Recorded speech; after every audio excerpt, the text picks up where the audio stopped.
olvidamos.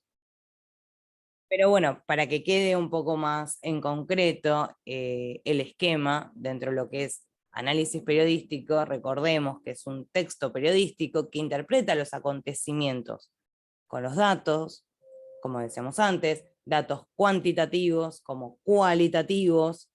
Los cuantitativos son los numéricos, datos del INDEC, estadísticas de organismos, por ejemplo, se me ocurre el Observatorio de Ni Una Menos, que todo el tiempo está lanzando informes. Podemos utilizar esos informes como datos, como fuentes, lógicamente. Incluso también esto que decía Alan, de bueno, podemos tomar comunicados de prensa, bueno, sí, y también podemos tomar lo que hayan dicho otros medios, por ejemplo, la editorial. Una editorial o una noticia o la tapa de un diario. Siempre me recuerdo la tapa de la revista Noticias con el orgasmo de Cristina. Esa tapa tan polémica, si la llegan a recordar, si la quieren buscar. Si nosotros quisiéramos, por ejemplo... Sí, no hay problema, Marta. Me quedo más tranquila que haya quedado más claro lo que me comentabas. Bueno, siempre me quedo como esa etapa. Si nosotros tendríamos que pensar, bueno, ¿cómo tendríamos que hacer un análisis al respecto? Bueno, también tomamos las tapas para poder hacer análisis. ¿Quién es el que está detrás de la tapa? ¿Qué medio? ¿Qué intereses? Entonces, todos estos datos nos ayudan a nosotros como periodistas a construir y poder establecer la explicación del por qué pasan las cosas que pasan, como decía Basteñer. Por eso siempre decíamos esta construcción, ¿no? La construcción es a través de un esquema bastante, dentro de todo, estricto, porque Basteñer no se va de los límites que establece. Mientras esté la presentación completa, esté la hipótesis, el bloque argumentativo y la conclusión, va a tener un esquema bien sólido. Pero por supuesto, todo esquema necesita de explicar. El objetivo del análisis es explicar y no juzgar, ni tampoco opinar. He visto varios TVs donde me han comentado también varios de ustedes, como que, ay, qué difícil que es no hablar en primera persona, qué difícil que es no opinar, y sí, es muy difícil, pero en ese sentido es un ejercicio que nosotros tenemos que tratar de romper y tratar de abstraernos de la nota, este sentido de tratar de ser lo más, entre comillas, objetivo que podamos. Profe, perdón, había dicho el objetivo del análisis es explicar y no juzgar. Sí, no juzgar. O sea, el análisis explica, no juzga, no señala con el dedo, no opina. Hay esto se da mucho en las notas policiales. Cuando hay algún hecho delictivo, van a estar escuchando más de a un especialista en policiales o noticias al respecto, donde se va a estar estableciendo términos como malvivientes, los delincuentes, la policía siempre en un rol un poco más heroico. Por ahí no es explícito, pero siempre está, es como tendencioso.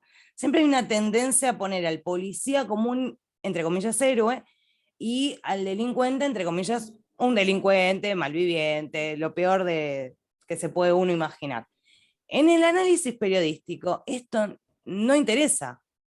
A Basteñer le importaba muy poquito, y no quiero ser vulgar, si el policía era muy bueno o era muy malo, si el delincuente era muy pobre y por eso lo hacía, o era muy malo y también por eso lo hacía.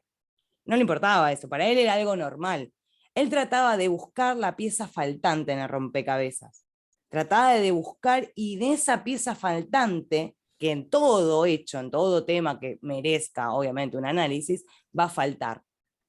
Nosotros como periodistas tenemos esta cuestión en el oficio, me refiero, ¿no? En la cuestión diaria, de empezar a sospechar. O sea, los que ya están más empapados, que ya tienen como medios propios o ya están trabajando, me van a entender, pero uno, cuando está digamos, en la cancha, uno empieza a decir, bueno, esto me suena raro, acá hay algo, acá hay algo extraño. Y esa sensación de decir, bueno, acá hay algo extraño les va a pasar. esa sensación de, bueno, acá algo está falsando, ¿qué está pasando? ¿Qué hay detrás? Hace unas semanas se casó la Nata. La Nata se casó y a mí me llamó poderosamente la atención que los regalos de boda fueran directamente a la cuenta de una persona en particular. ¿Saben quién fue? Pero saben que la Nata se casó. Por lo menos dígame que se... A ver, o sea, ¿saben que la Nata se casó? Sí, sí, profe. Eso está mal. ¿Ven? Eso está mal. No tienen que saber que la Nata se haya casado solamente. No, igual es un chiste. Pueden no saber, no es que necesariamente. Pero en este caso, el dato llamativo del casamiento de la Nata es que el dinero fue donado, los regalos. ¿No saben a quién fueron donados? No, profe. A ver, lo voy a googlear. Muy bien. Justo estaba contestando un WhatsApp, pero bueno, googleen ustedes. Pero con Marco Vecchio está, no me podía acordar el apellido de la esposa de la Nata. Ahí está, Marco Vecchio. Sí, Marco, la Nata, dinero a cuenta Ay, no puedo creer bancaria. que tarden tanto. Esto es muy feo. Esto es la verdad que si cursaban con Profeta, Profeta se va a enojar con ustedes. A los piletones de Margarita Barrientos. Ay, 5 minutos tardaron, chicos. Esto no puede ser así, más velocidad. Son periodistas. Vamos, rápido, velocidad en el tipeo, velocidad en la respuesta. Exactamente. ¿Por qué se le dona el dinero a Margarita Barrientos? ¿Quién estaba invitado también en el casamiento? Esto es fácil. Estaban todos sabiendo que la Nata se casó. Macri. Bueno, muy bien, Jacqueline, muy bien, Jacqueline. No sé qué. Estás mejor con la conexión, ¿no? Igual te estamos bancando, porque andaba como muy raro. Macri. Sí, es verdad, profe, ahí estoy viendo, sí, a Margarita Barrientos. Ujú. No lo vi en ningún lado yo eso. Bueno, esa es la parte. Nos interesa que la Nata se haya casado con su compañera Elba, ¿cómo es el apellido? Bueno, Elba Markovecchio. Marco Vecchio. Que sean muy felices, les deseo lo mejor del mundo y mucho más. No importa. ¿Por qué vas a hacer? ¿Por qué pedís que el dinero que te van a regalar personas o personajes del poder, porque no había nadie de poca monta invitado? No se vieron caras NN, como quien dice, volviendo a los policíacos. Realmente no estaba el amigo remisero de la Nata, la verdad que no. Entonces, ni el amigo de la infancia. Entonces, ¿por qué toda la gente del poder dona a Margarita Barrientos? Y durante 4 años los sueldos del PRO fueron donados a Margarita Barrientos. Y Margarita Barrientos sigue vestida de como es Margarita Barrientos y dice que todo va a los piletones. ¿No le llama la atención? Porque a mí un montón. Y yo no tengo respuesta porque no estoy en interna. Me encantaría saberlo. Pero para mí ahí hay algo raro. Bueno, nuestro trabajo es eso, ver si hay algo raro o realmente si pobre Margarita simplemente es una buena señora y es el chivo expiatorio. Sí, sí, profe, hay como un montón de denuncias a Margarita Barrientos con el tema de plata. No sé si hay Bueno, algo raro entre Macri y Margarita Barrientos. Lo estoy viendo así como muy por arriba, me acabo de enterar y no quiero decir cualquier cosa, pero hay algo raro. bueno, ¿ves? Ese algo raro, esa sospecha, esa duda, esa mínima duda, es la duda lo que a nosotros nos hace, como quien dice, importantes. La duda. Nosotros somos periodistas y nosotros no somos famosos. Lo que es famosa es la información. Si Margarita Barrientos está recibiendo dinero del lavado, nosotros tenemos que, exponerla, exponer. ¿Y de quién viene esa plata? Del PRO ya se supo que hay un montón de aportantes, entre comillas, truchos, y un montón Los de de Vidal. narcotraficantes. Pero yo quiero saber más. Y si seguimos escarbando, ¿hasta dónde llega? Pasó algo parecido con Panama Papers. Panama Papers es otro gran tema para análisis. porque uno empezó a sacar una punta de un hilo y las cartas empezaron a caerse. No sé, bueno, estos son ejemplos, obviamente, esto no quiere decir así, y acá damos vuelta a la tortilla, también podemos investigar un montón de otras cuestiones y un montón de otros chanchullos. Acá nadie quedó exento de nada. Hoy está el Papa en silla de rueda, pobre está el Papa, la ligó que terminó en silla de rueda. No sé qué Bueno, problema. según el Destape, 20 millones de pesos de eso fue a Fernando Niembro. ¿Ves? Bueno, ¿por qué también Miembro se bajó? ¿Se acuerdan que se había bajado en su momento? O sea, yo sé que por ahí a muchos les gusta más el deporte, pero Miembro rozaba mucho el deporte, se codeaba con las altas dirigencias, ¿o no? Ariel, me vas a corregir si estoy equivocada. Sí, lo sigue haciendo actualmente en Disney, así que... Ah, mira, ¿cómo es eso? ¿Cómo en Disney? Bueno, para eso me encantó porque no la sabía. ¿Cómo que en Disney? Y después de que explotó todo lo que pasó con las altas esferas y lo de los millones del Pro y todo eso, medio que lo escondieron y después de la fusión Disney-Fox lo sacaron, lo pusieron en ESPN y está al igual que antes como productor antes de Fox, ahora de ESPN, muy escondido, pero está. O sea que sigue siendo como parte de los miembros, de la junta directiva. Nada, también está comentando eh, partidos, comenta partidos en vivo, todo. Ah, bueno, bien, bien, por lo menos está, o sea, porque yo un buen día lo desapareció. Hola, Agustín, no te salude. Ahora no hay problema. Sí, pues yo no lo había visto más y de pronto me dices, Ariel, está en Disney, para. Yo dije, ¿qué pasó? Perdón, pero me hice una imagen muy, muy Nickelodeon, muy noventera, con nada. La clasita de Mickey Mouse, perdón, disculpen chicos, la edad. Dibujando el loguito de Disney con la varita, ¿viste? Las orejitas, no, bueno, Sí. perdón, soy muy infantil, pero no me lo imaginé, perdón. Ven, eso por no seguir la carrera de miembro, qué feo. Ven, eso es lo que no tengo que hacer. Sí, Ariel, perdón, te interrumpí. no, está en cámara figura como un trabajador más, pero claramente si empezamos a buscar no es uno más. No, bueno, pues lo que decíamos antes, creo que es muy difícil de que alguien salga limpio de polvo y paja. Por eso decía lo del Papa. El Papa terminó bien en silla de ruedas, no sé qué hizo. Pero fue muy chistoso. Pobre Papa. Pero bueno, sacando los chascarrillos, es como que sí, nuestra misión es esa, nuestra misión es siempre buscar esto, buscar los porqueses, si se me permite el término, si estamos atentos a lo que está pasando a nuestros alrededores y venimos entrecruzando, siguiendo una información, porque por ejemplo, si seguimos una información realmente que nos interese, no sé, se me ocurre en este preciso momento, bueno, no recuerdo qué compañero seguía todos los temas de los sindicatos. Bueno, Colegio de Abogados hace poco. Profe, yo. Ahí está, gracias, Sara. No me acordaba quién había dicho lo de los sindicatos. Bueno, el Colegio de Abogados votó hace poco. Ahora, Lanús Avellaneda tiene que votar en estos días. También hubo varias elecciones en distintos sindicatos. Está bastante áspero el asunto. Ahí también tenés mucho. Y mucho. Sí, profe, yo había hecho un trabajo, pero me equivoqué porque en vez de un análisis empecé a hacer una opinión Sí. y me salió mal, digamos. Que creo que usted me hizo varias correcciones y estoy trabajando en base a eso. Porque yo quise hacer un análisis algo más profundo y me salió nada.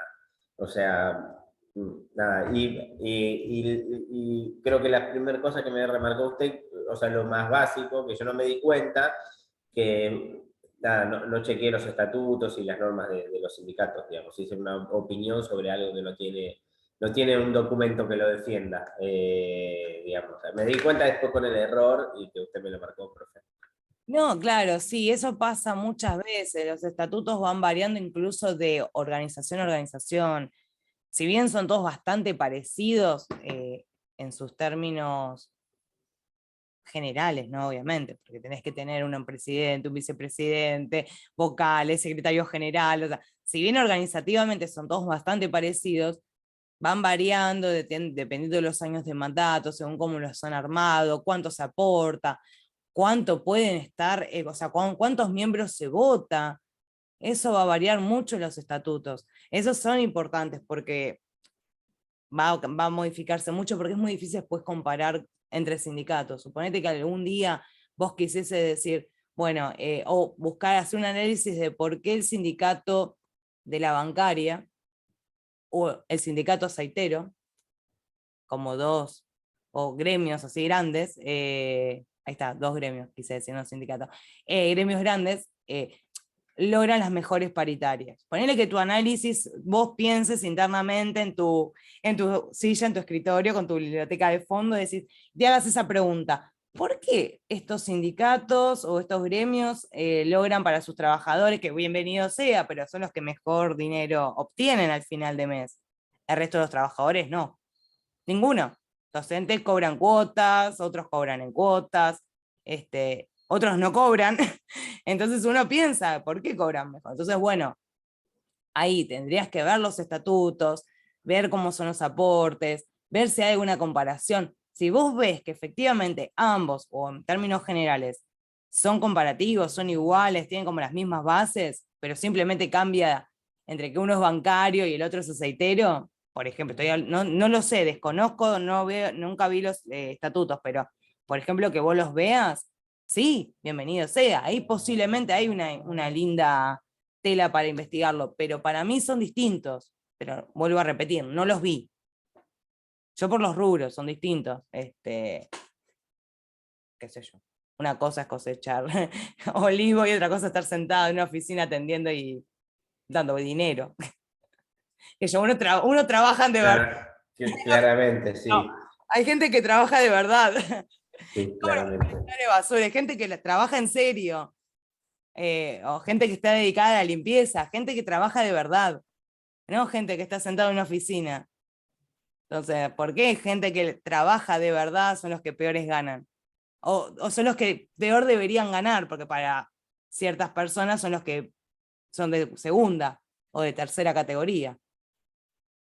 Pienso en voz alta. Bueno, todas estas preguntas que digo en voz alta con ustedes, que me ayudan, porque tanta imaginación no tengo para crear ejemplos,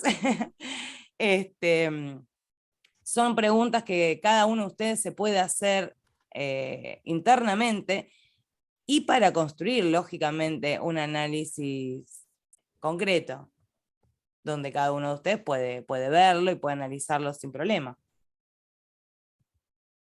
Pero bueno, ¿qué noticias vieron además de estas que nombramos recién? ¿Tienen alguna otra noticia relevante de la semana? Sí, profe, no sé si es una noticia relevante, no sé si aplica el término no sé si puedo compartir pantalla, profe.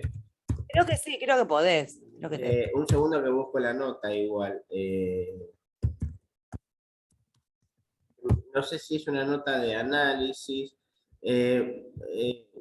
No quiero tardarme en buscar la nota, porque yo la vi, la leí, la verdad, me pareció como...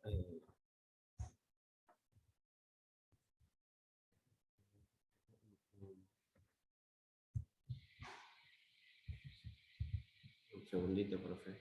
Sí, no hay problema.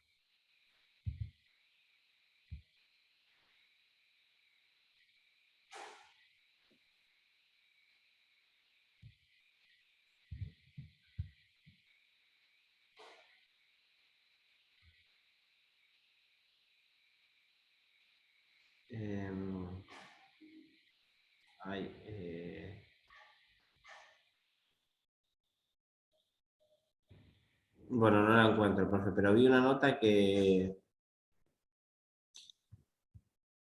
ahora la voy a buscar, profe, mientras usted sigue con la clase, y la quiero compartir, que me pareció importante y eso, pero ahora mismo no la encuentro.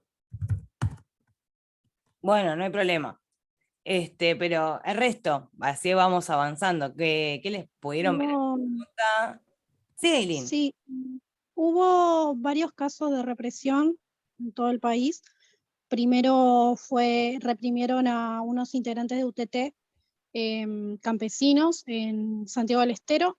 Después, a los días, reprimieron en Andangalá, en Catamarca, a las, digamos, juntas de vecinos que están luchando en contra de la megaminería. Y ayer hubo una represión en Moreno contra que desalojaron, digamos, una toma de tierras y una feria.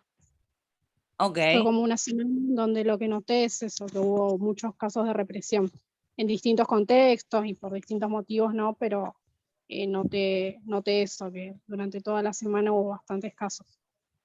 Nombro estos 3 que son los más sonantes, pero en realidad hubo alguno que otro más. Ok, pero eso tendríamos que ver por qué se suceden estos focos, si tienen alguna consecuencia, por ejemplo, algún pedido de tierra, algún tipo de tema de fondo. No sé esa parte me perdí, ¿no? O si la dijiste se me escapó. Bueno, un caso, porque son casos diferentes con distintos contextos, ¿no? Pero bueno, el caso, por ejemplo, de Moreno, es una toma de tierras que está hace 10 años, o sea, hace 10 años que está ese asentamiento ahí, y bueno, se dio la orden de desalojo ahora. Sí. ¿Y las otras? El caso de UTT tiene que ver con que desplazaron, digamos, le sacaron las tierras a un grupo de campesinos que están dentro de la Unión de Trabajadores de la Tierra. Ujú. Bien. Y bueno, lo de Andangala es diferente porque fue fue durante un acampe que estaban realizando las asambleas de, no me acuerdo cómo se llama, no, creo que no me voy a acordar, a ver si lo encuentro. Bueno, estaban realizando un acampe en contra de un proyecto minero que se quiere establecer en la provincia. Y bueno, sufrieron represión de la policía provincial. Ok, bien. Son 3 contextos distintos. Era más o menos, perdón, era lo que le comentaba a Alan anteriormente. Es muy complicado cuando son distintos casos y no hay manera de comparativa igualitaria.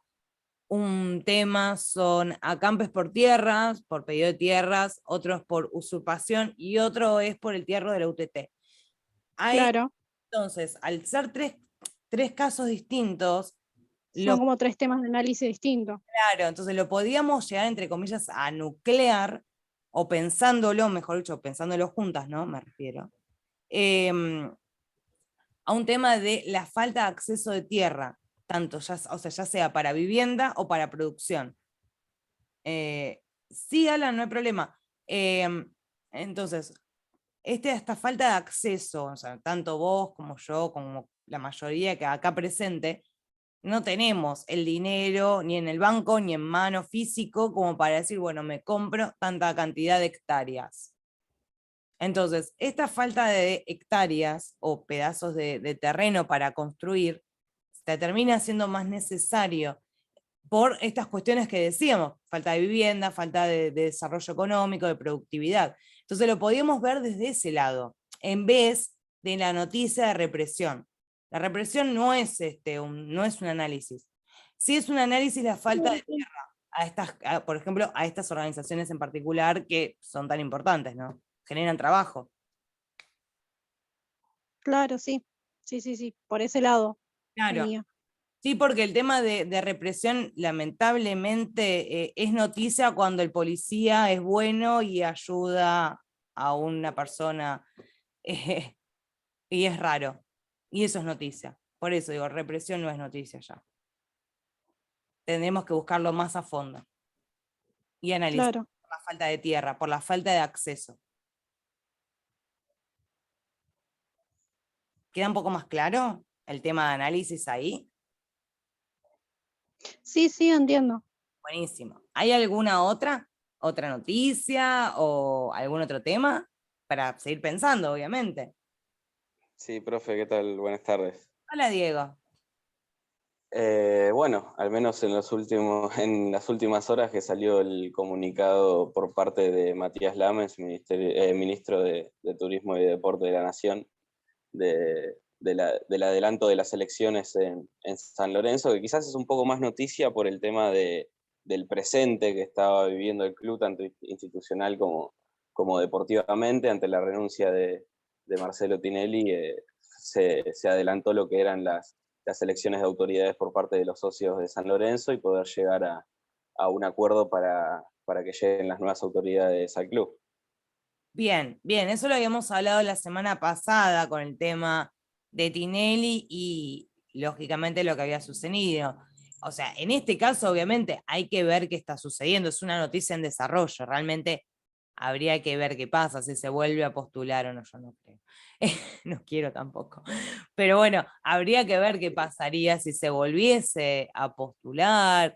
El otro día lo escuchaba a Yarki y que lo citaba a Grondona, que lo citaba a su vez una conversación que había tenido con Tinelli, que era que le recomendaba no estar haciendo el bailando y a la vez sumarse a la vida política del fútbol, ¿no? Y eso, por ejemplo, buscar, por ejemplo, esa cita, eso les ayuda a ustedes para fundamentar la argumentación de el caso de, por ejemplo, de Tinelli, de buscar un por qué no funcionó, si pensáramos de por qué Tinelli no funcionó en San Lorenzo, como pienso yo, ¿no? Yo por ahí me esperancé de que, bueno, ya que este buen hombre tiene dinero y es el fanático, no sé si número 1, pero muy fanático, y yo en un primer momento como hincha me ilusioné, y después dije, no, me equivoqué, me re equivoqué. ¿Cómo me fui a equivocar? Es como si el tiempo le hubiese dado la razón a Grondona, porque Tinelli hizo completamente lo contrario, se metió además políticamente en agarrar la Asociación del Fútbol Argentino, posteriormente también el tema de la Liga Profesional de Fútbol, siguió con el bailando, y ante tantas responsabilidades dejó muy de lado lo que era la principal que tenía y a donde quería llegar luego de tantos años también el fanatismo obviamente lo cegó de querer ser presidente de San Lorenzo a toda costa, y claramente cuando llegó demostró no estar a la altura por distintas cosas, y lamentablemente las responsabilidades que tomó posterior a la elección que ganó con Matías Lamens fueron algo que obviamente no cayó bien en los hinchas de San Lorenzo, porque se despreocupó completamente del cargo de vicepresidente que tenía, y posteriormente de la renuncia de Lamens de presidente de San Lorenzo a dejar prioridades de otras cosas. Se metió mucho en la política y así terminó también. Sí, sí, sí, varias cuestiones y varias, digamos, testimonios, podemos recabar para buscar esto y buscar un porqué, ¿no? Una explicación más acabada. Me está volviendo loca, perdón, el cable del auricular. Sí, Ariel, abrí el micrófono. A mí me aburre que no intervengan porque a veces no me doy cuenta si levantan la mano. Entonces, participen. En realidad, el trasfondo de todo esto, yo no soy de San Lorenzo, pero el trasfondo de todo esto es que en realidad Tinelli quiere ser presidente de la nación, entonces se apunta ahí. ¡Apa! Palabras duras. ¿Cómo? ¿Tenés pruebas para argumentar lo que estás diciendo? Y ahora, ahora lo termino de juntar al 100% y lo pruebo, pero es muy, es muy Macri, digamos de alguna manera. Porque la verdad es que ahora, hablando más como seguidor del fútbol, más allá de que soy hincha de Boca y que viví también, eh, digamos, todo lo que es Macri, Angelici, lo que es en realidad llanamente utilizar el club para hacer política nacional. Claro. De alguna manera, Tinelli utiliza lo que es el hacerse conocido en la televisión, hacerse conocido, bueno, estar en San Lorenzo para dar el salto. Ahora voy a buscar más pruebas y lo voy a refutar con más pruebas, pero claramente es así. Bueno, bien. Eso lo que dice Ariel está bien, pero lo tiene que demostrar. O sea, yo, como quien dice, como compañera, como colega, digo, la verdad que está buena tu visión, tu interpretación, me parece interesantísima. Demóstramelo que tenés razón. Nada más que por eso, porque justamente es eso, es ver que uno dice un poco en chiste, bueno, menos yo trato de ser un poco más relajada al respecto, pero es esto, quiero demostrar que realmente tengo razón en lo que digo. Entonces, como estoy realmente convencida de que tengo razón, quiero demostrarte con hechos concretos de que efectivamente es así. No sé si les ha pasado, pero hay cientos de noticias dando vuelta por los portales. Se me ocurren por ahí las más sonzas como las del horóscopo, como un día como hoy, Sagitario va a tener un buen augurio porque la luna y los planetas se alinearon, entonces va a ser feliz y va a encontrar atrás de un árbol la paz. ¿Nunca han leído noticias así? Y uno se pregunta cuando terminas de leer la noticia, ¿por qué me están diciendo esto? ¿Qué es esta noticia sin pruebas, sin argumentos?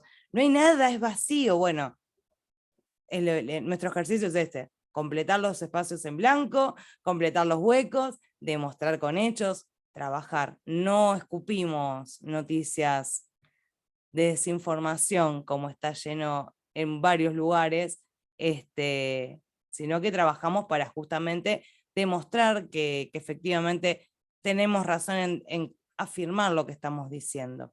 Bien, Ariel, me gustó la idea, pero trabajala. Es como que, bien ahí. ¿Alguien más tiene alguna otra noticia que haya leído, que les haya interesado?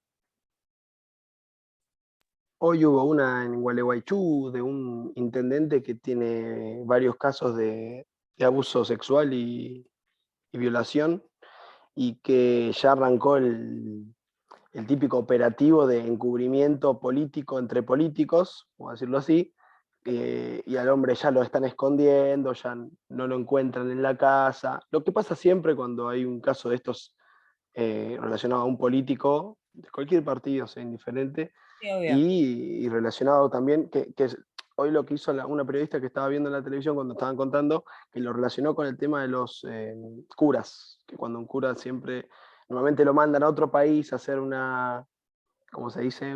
Tiene un nombre, no me sale. Bueno, lo mandan a otro país y como que lo esconden y después de un tiempo lo traen. Lo mismo que pasó con Niembro, que dijeron antes.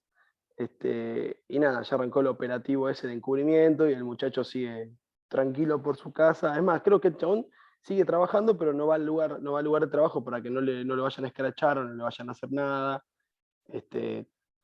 Un desastre. Lo de siempre, va. Sí, sí, obviamente. Ahí realmente no vi la noticia, Agustín, mala mía, eso es un error mío, pero bueno, no lo pude chequear.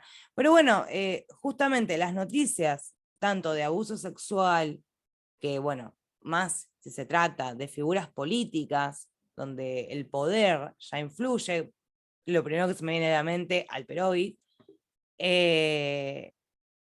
nuestra manera de analizar el contexto es justamente cómo influye el poder, cómo no solamente es una cuestión de el poder del hombre sobre la mujer vulnerada, sino es una cuestión del poder por poder.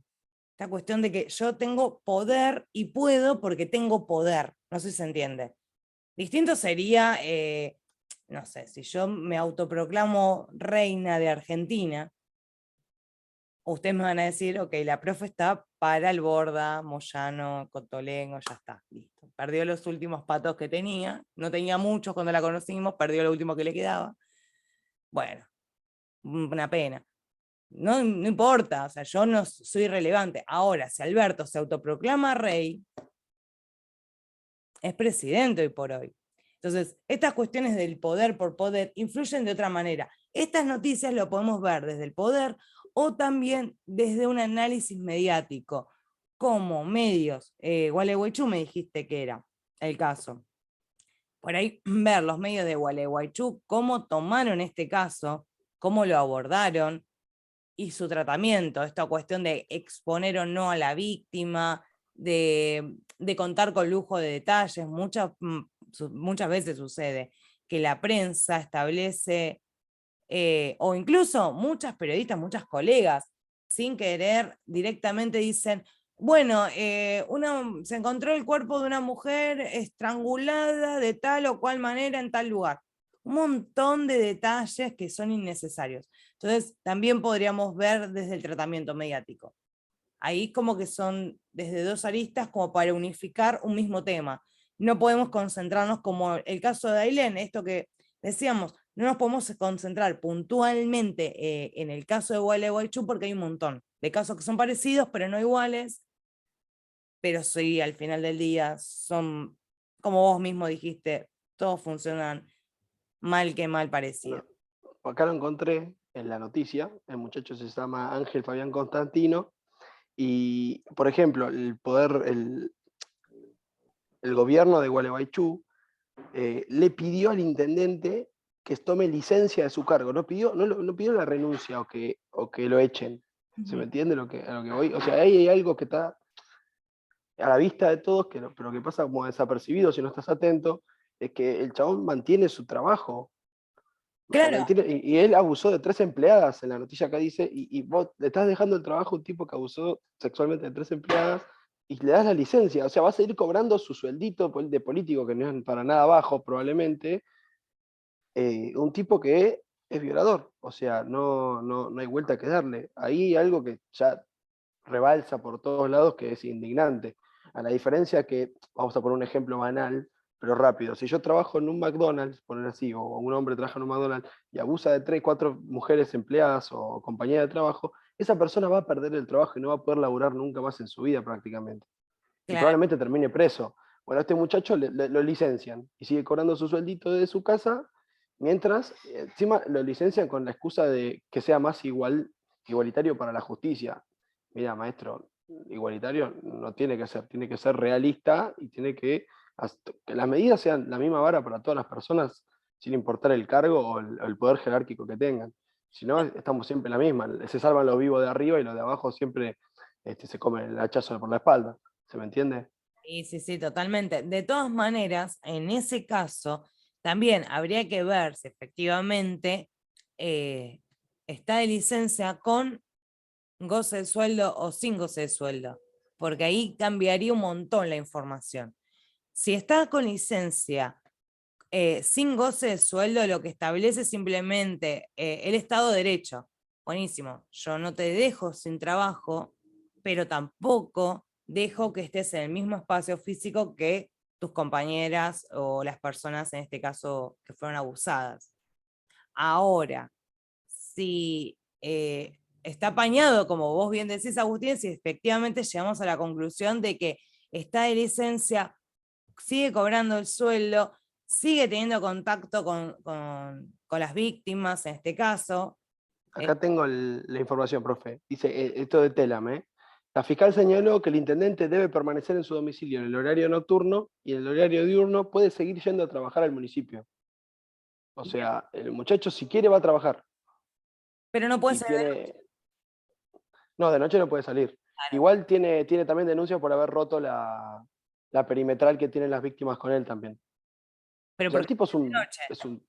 No, de noche no puede salir, pero... Está muy mal dada la supuestamente sentencia, entre comillas.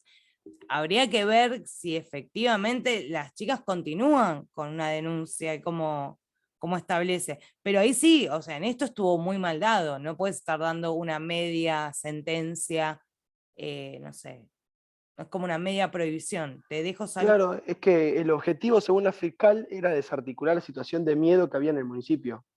Sí, pero o sea, nunca fue el objetivo castigar al que chabón está impune. Claro, por eso me digo, no entiendo, ¿en qué municipio funciona de noche?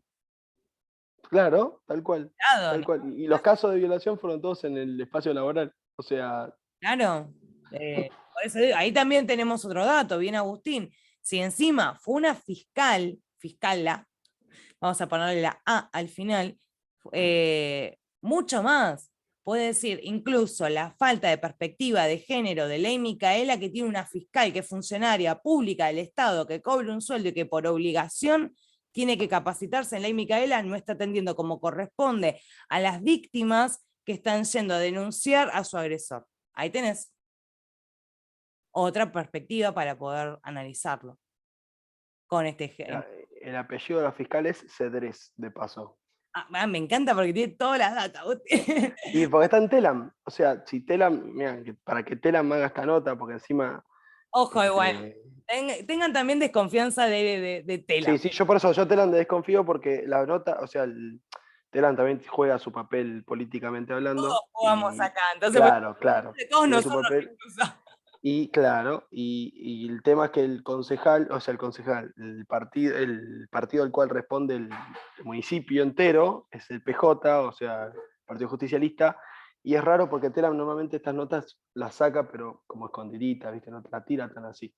Y hoy estaban todos los medios, incluyendo los medios oficialistas y los medios que están en contra. Entonces me sorprendió, y ahora que la encontré en Telam, fui como con la fuente principal, como es el cable de noticias, por lo menos vamos al grano por el cable de noticias. Si no voy a leer una nota de TN o C5N, porque cada uno va a contar su verdad de la milanesa. No, decía esta cuestión como para que chequeemos, igual entrecrucemos fuente, para ver que no haya salido solo en ningún lado y no haya ningún otro espacio que lo haya levantado. Pero no en este caso con Telam, digo. Yo digo, por eso siempre mi latiguillo es desconfirmo de todos nosotros, incluyéndome, para poder chequear y siempre estar buscando más data. Pero bueno, bien, porque ahí podemos verlo. Esta cuestión de funcionarios públicos que están con un cargo importante, que deberían proteger, que deberían estar justamente cumpliendo su función, aparentemente no la cumplen, no la hacen, no están capacitados. Ahí es un buen tema para verlo porque hay una ley y no se estaría cumpliendo en este caso. Siempre, obviamente siempre creyendo que se hicieron los caminos de denuncia legales, penales y como corresponde.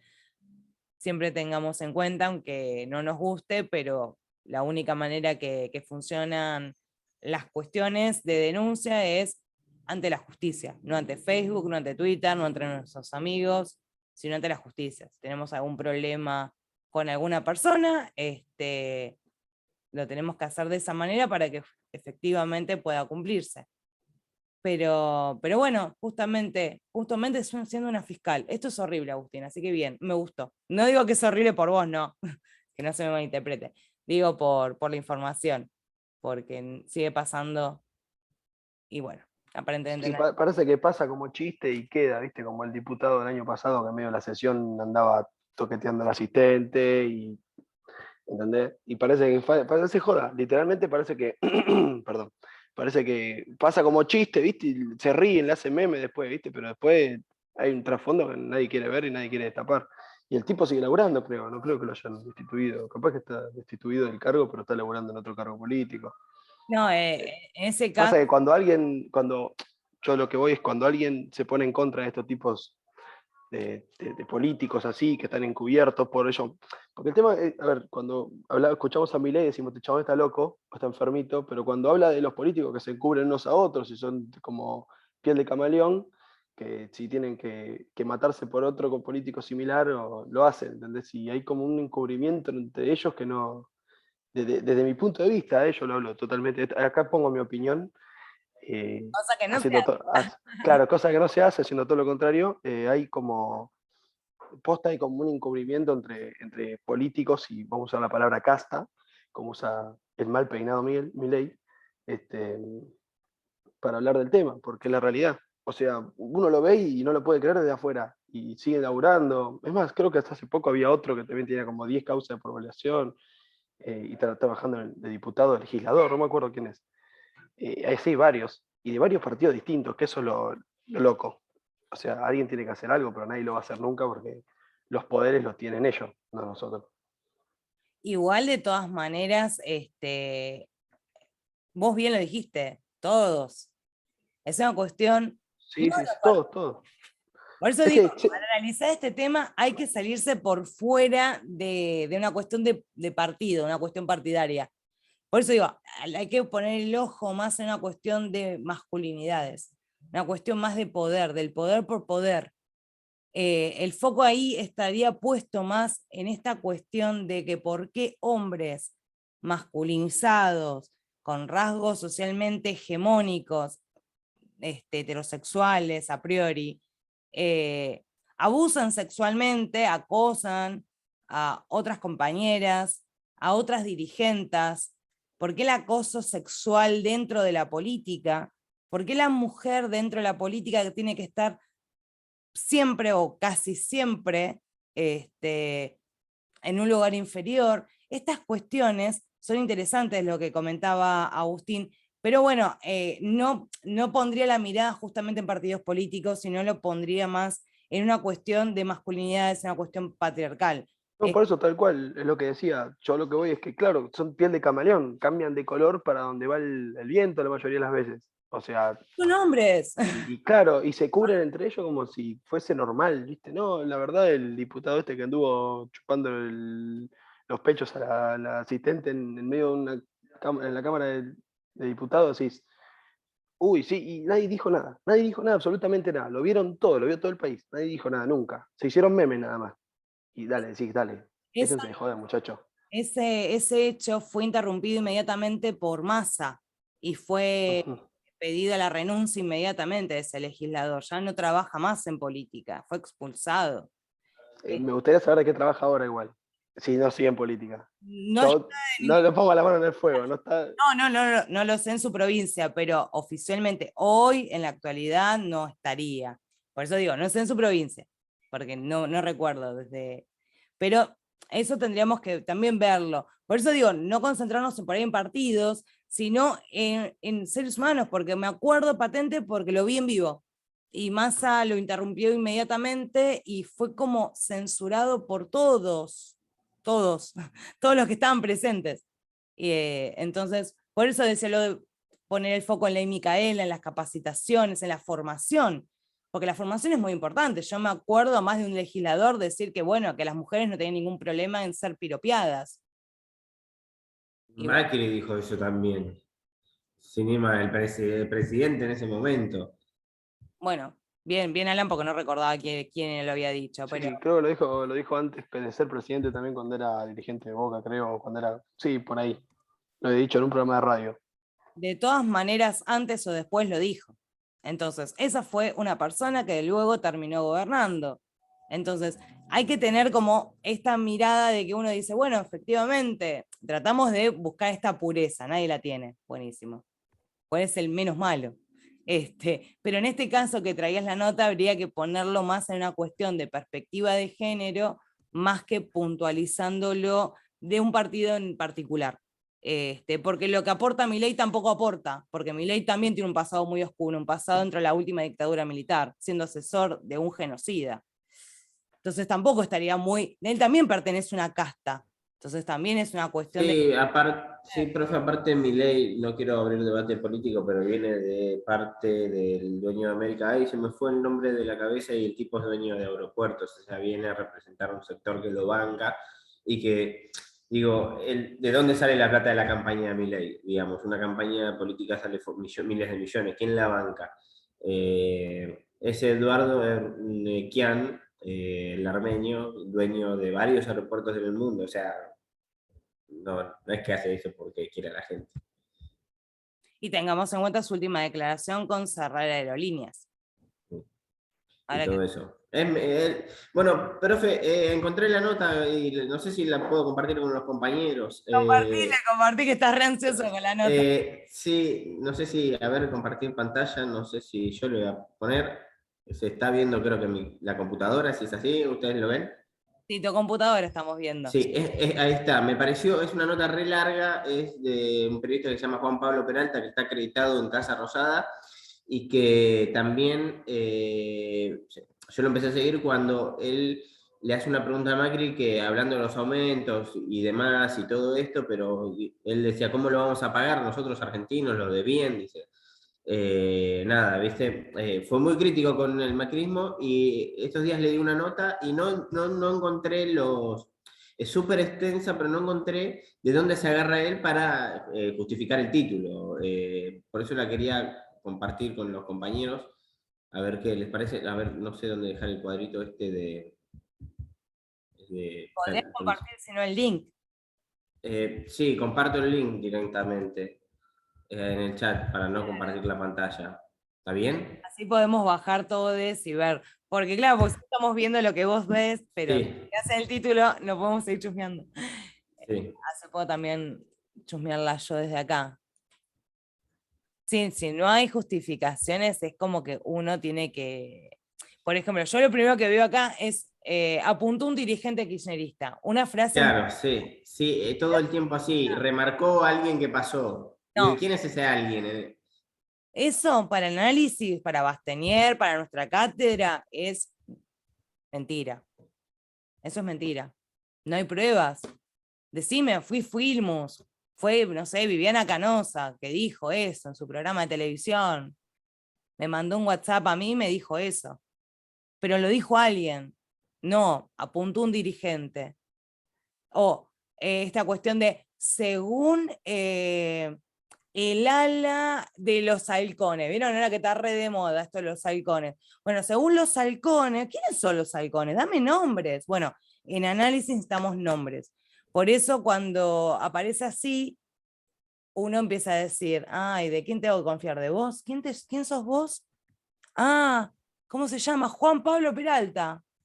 Ah, es importante aparentemente. El único Peralta que conocí era un compañero de la escuela y no se llamaba Juan Pablo. Entonces, uno empieza con estas dudas. Necesitamos nombres, esto que ahí diga Máximo Kirchner o que diga ahí Cristina Kirchner, si es que fueron, ¿no? Lógicamente, porque acá hay una nota del kirchnerismo, pero necesitamos nombres. Por eso desconfíen cuando no hay una cita concreta como aclarábamos antes. Sí, profe, por eso la quería compartir porque nada, me llamó mucho la atención cuando lo leía, vi un título muy fuerte y no lo sostenía con nada, no es que, nada, le grabé un video al Cuervo Larroque diciendo, Alberto, te vamos a ocupar el gobierno, no, nada, dijo alguien mientras pasó, y digo, me preguntaba yo, pero ¿quién es ese alguien mientras pasaba por el pasillo de, no, nada, me había quedado con eso. Sostuvo un dirigente, no, por eso la quería compartir, me pareció como Claro, yo no la leí en su totalidad, entonces bueno, por ahí Paula tiene algo, tiene fuentes y yo estoy rejuzgando, pero bueno, a priori cuando yo leo esta cuestión que lo leí a simple vista, según comentaron, eso ya te digo que está mal, porque no está marcando ninguna fuente concreta, no está exponiendo pruebas, está haciendo más una nota opinativa y especulando. Acá está especulando con el titular, claramente por una cuestión de likes del portal. O sea, el kirchnerismo ve a la administración albertista como un gobierno de transición. ¿Quién lo dijo? Fulano en un bar de café mientras trataba de tomarse un tinto. ¿Qué sé yo? no es, no es periodístico, digamos, no. No, la verdad que no. O sea, está todo bien con lo que opina la gente en la calle. Lo respetamos, pero esto no es nuestro oficio. Nuestro oficio es demostrarles justamente que el gobierno de Alberto es un gobierno de transición. ¿Por qué? Porque están todas estas pruebas. Ahora, si no tenemos las pruebas de demostrar que efectivamente el gobierno de Alberto es un gobierno de transición, lo nuestro es puro chantaje o polémica en el bar. No sé, pónganle el programa mediático y chimentero que se les ocurra. No es periodismo, y menos un periodismo de análisis, o sea, análisis periodístico, valga la redundancia. Estaríamos opinando, incluso estaríamos mal informando, desinformando a nuestra audiencia. Y eso es un peligro porque muchas veces pasa con mi nota, mi nota inventada del COVID. Yo creo que debe haber pasado así, por eso se desinformó todo. Algún profesor hizo el mismo chiste y después terminó con que el COVID estaba hecho en un laboratorio chino. Pero bueno, por eso es tan importante nuestro oficio y es tan relevante de chequear quién lo dijo y no exponernos nosotros. Porque lo más grave que nos puede suceder es que digamos algo mal de alguien importante, como comentábamos recién con Agustín, del poder, y que diga, Profe, ¿y cómo se hace para cuidar una fuente cuando te da un dato pero no quiere que sepas el nombre? y eso directamente. Uno puede manejar el off de dos maneras. Uno, ignorando el off y exponerte a romper lazos con esa fuente. Dos, tratar de buscar la cantidad de fuentes posibles para que comprueben lo mismo que te dijo tu off. Y de esa manera no rompes el pacto que tuviste con él en privado o con ella, pero al mismo tiempo podés demostrar y decir, bueno, sí, efectivamente es cierto, pero no me lo dijo ella, no me lo dijiste vos. Yo jamás te expuse, me lo dijo otra persona. Listo, perfecto. Muy difícil, pero no es imposible. No, no, todo el mundo va a decir que tiene el teléfono pinchado, mentira. Insistan, busquen por otros lados, siempre va a haber alguien que está muy dispuesto a hablar. Alguien que tiene muchas ganas de hablar es la policía tiene una hambre de fama tremenda. Les va a contar un montón de cosas, aunque el 90% de las veces sea muy exagerado, pero alguna data de esa también es cierta. Entonces, uno siempre como que va juntando fuentes que por ahí uno no tiene de consulta diaria en la agenda del celular, pero uno va prestándole atención a ciertos recorridos o ciertas personalidades que va conociendo. Sí, Ariel. Bueno, en 2019 vuelvo a lo de Tinelli, que había quedado pendiente. En 2019, en las famosas charlas que hacía y hace Tinelli con los usuarios de Twitter, una usuaria le preguntó la política para cuándo, a lo que Tinelli le respondió: la política llegará cuando llegue el momento indicado, como abriendo la puerta, no confirmando cuándo, pero abrió la puerta. Ah, bien por eso. Bueno, ese detalle también lo puedes utilizar para justificar tu hipótesis de que Tinelli está haciendo todo para ser presidente.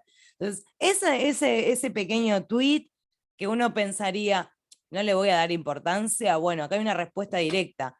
Distinto sería si la chica hubiese contestado y Tinelli jamás le hubiera dado importancia, ni jamás le hubiera respondido, ¿no? Por eso señalo la importancia.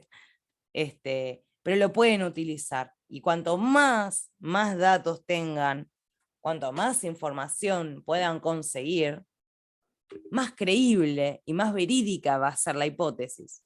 Entonces, yo siendo una persona lectora, que no los conozco a los dos, que no conozco a los dos ni a ninguno de ustedes, me refiero individualmente, pero tampoco conozco ni a Tinelli ni a la usuaria en cuestión, yo puedo decir, no, efectivamente, lo que me está comentando el periodista Ariel tiene razón.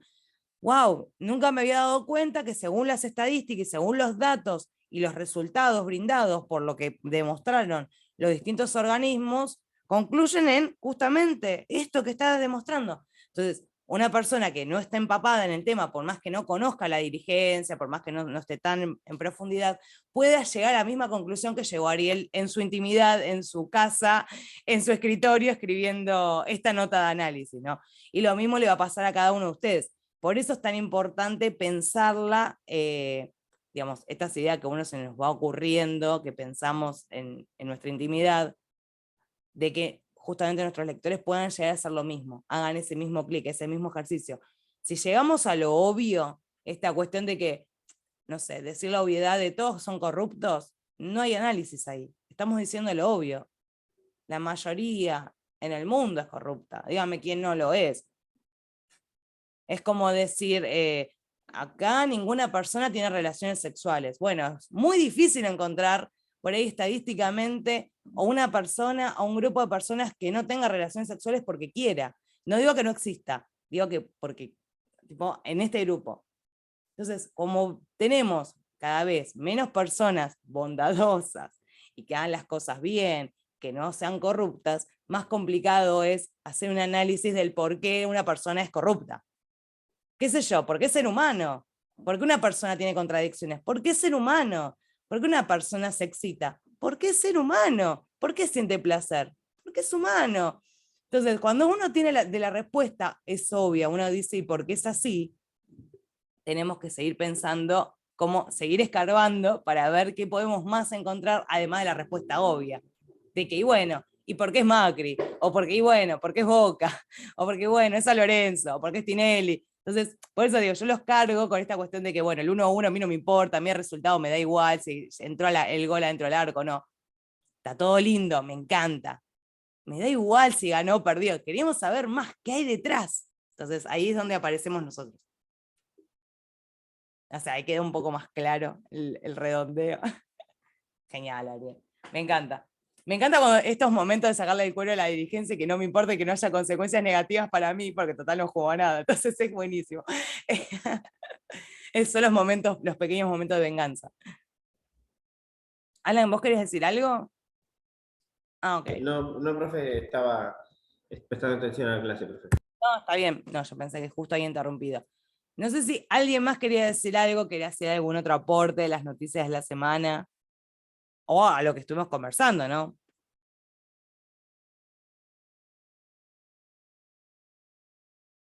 Sí, profe, yo quiero hacer un aporte que me pareció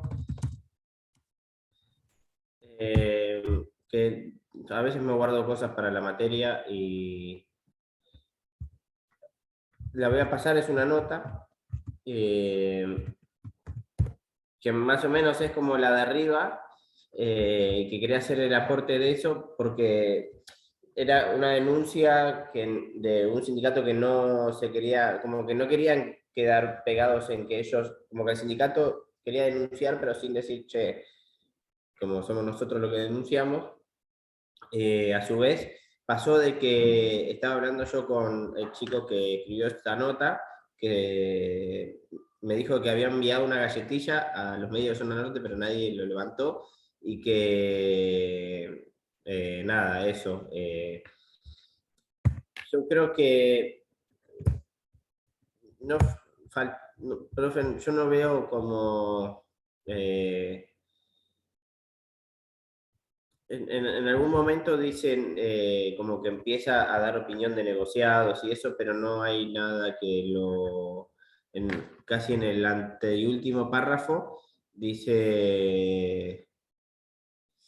sí, en uno de los, creo que es uno de los finales de los párrafos, dice de que, bueno, que existían negociados y demás, pero que no hay ningún documento que sostenía la nota, digamos. No, más bien parecía una charla de dos personas que uno le dijo.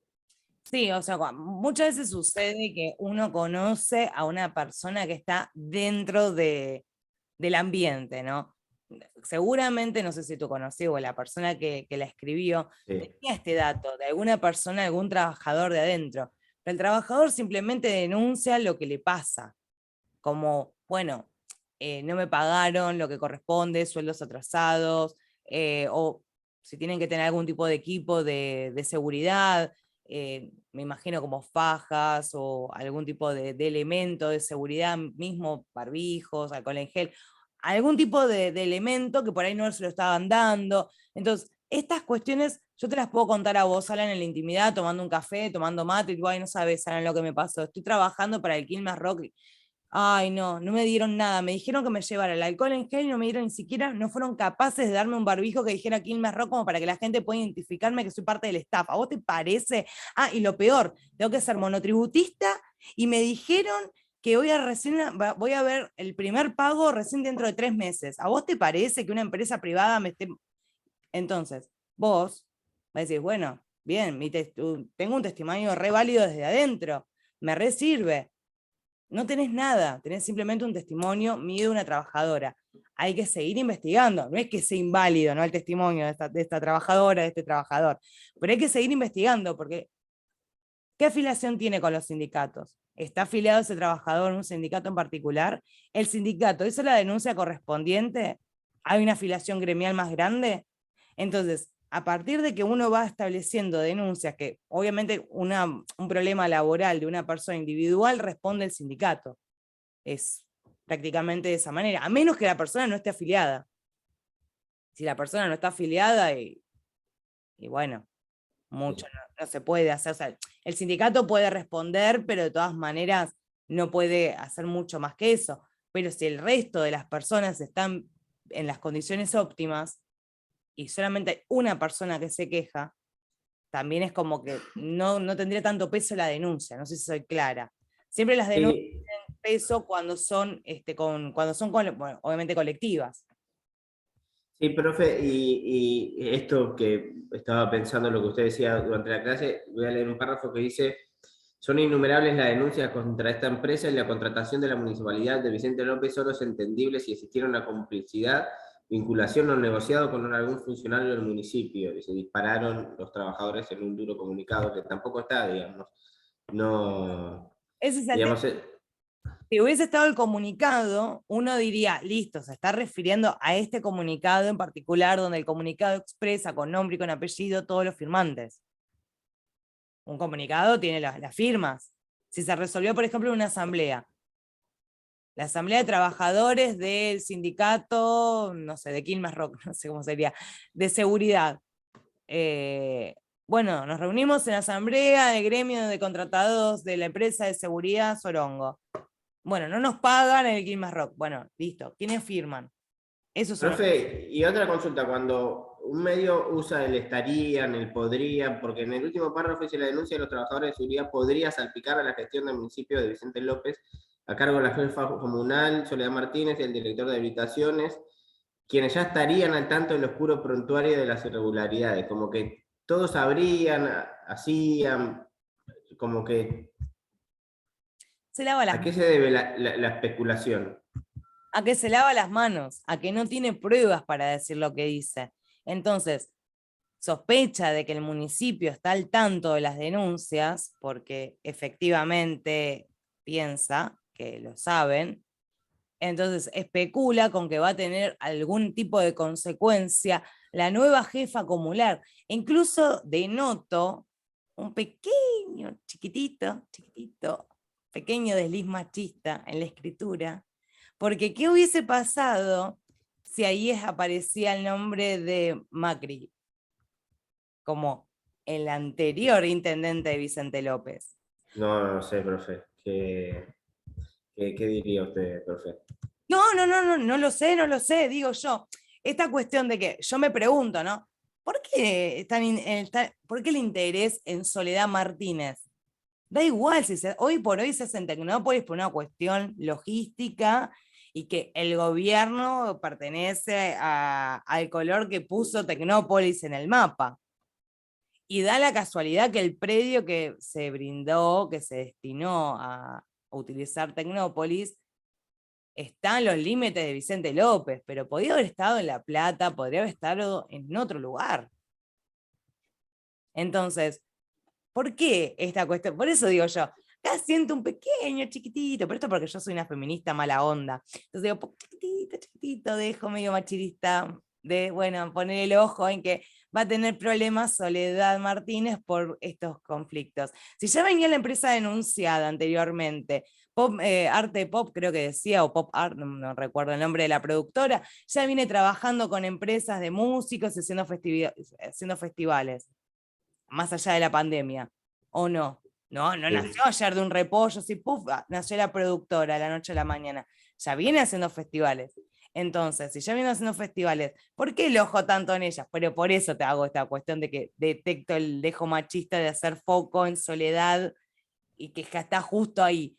Para mí no tiene nada que ver justamente Soledad. Para mí tiene que ver qué tanto está la denuncia avanzada, qué tanto el gremio avanzó justamente con los trabajadores de seguridad, si efectivamente estos empleados que hacen la denuncia están afiliados, están agremiados, si son monotributistas, si están en planta permanente, estas cuestiones gremiales que uno empieza a pensar, porque no es lo mismo si uno es monotributista, odio ser monotributista, pero bueno, no es lo mismo ser monotributista que estar en planta permanente, no es lo mismo tener una antigüedad de 5 años a tener una antigüedad de 50 años, porque el dinero que uno ganaría es completamente distinto.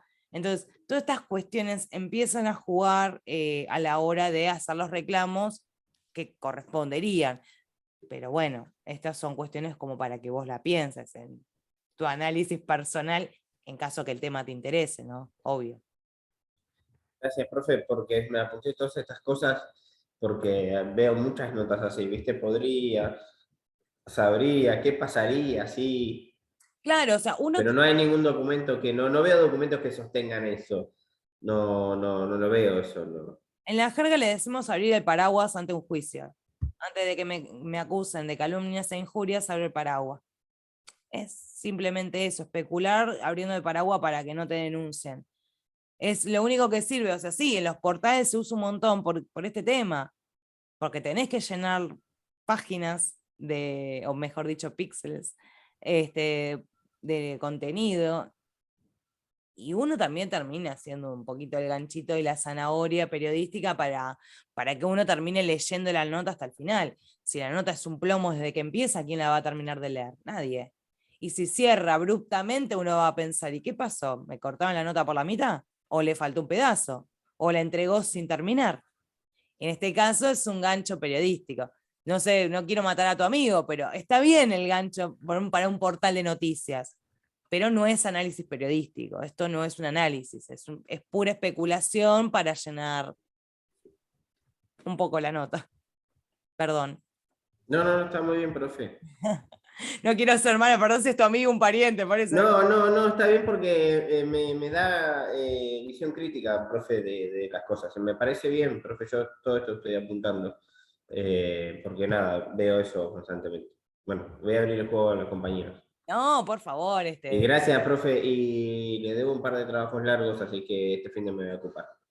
Buenísimo, los espero. Sí, los tuyos y del resto de la gente, porque tengo varios Sí. que no he entregado y no quiero ponerme en mala onda, pero estaría bueno que los vayan entregando, porque bueno, como comentamos al principio de la clase, si bien tenemos unas fechas, tenemos todavía un tiempito, el parcial se empieza a acercar, entonces no digo que sea en mayo, pero empiecen a pensar que en junio tendremos ya el parcial, entonces para que no se termine acumulando con lo que encima tengan que estudiar, encima tienen otras materias, siempre se olvidan que no hacen una materia, nunca nadie se anota en una materia, entonces, yo para que puedan administrar sus tiempos y no terminen agobiados, porque siempre pasa eso, que uno termina como muy sobrecargado del día, de las materias, de la información, de los trabajos, pero bueno, cada uno se va a organizar.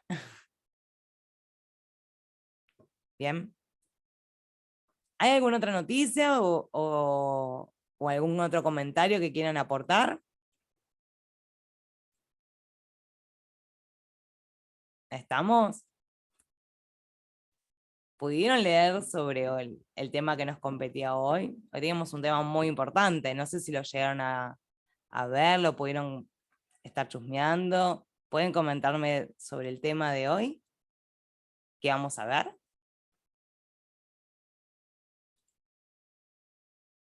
¡Qué silencio!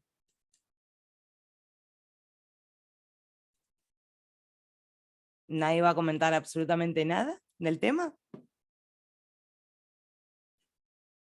Bueno, muy feo. Tendría que haber visto sobre el tema de masacre de Ezeiza. Es un tema fundamental, un hecho bisagra para la historia de nuestro país. Justamente nosotros lo que establecemos son distintas cuestiones. Yo lo que voy a hacer, voy a compartirles pantalla, a ver, denme un segundito. A ver si puedo compartir pantalla. A ver. Tengo tantas cosas abiertas que se me enloquecieron todas juntas, entonces prefiero ponerlo desde aquí.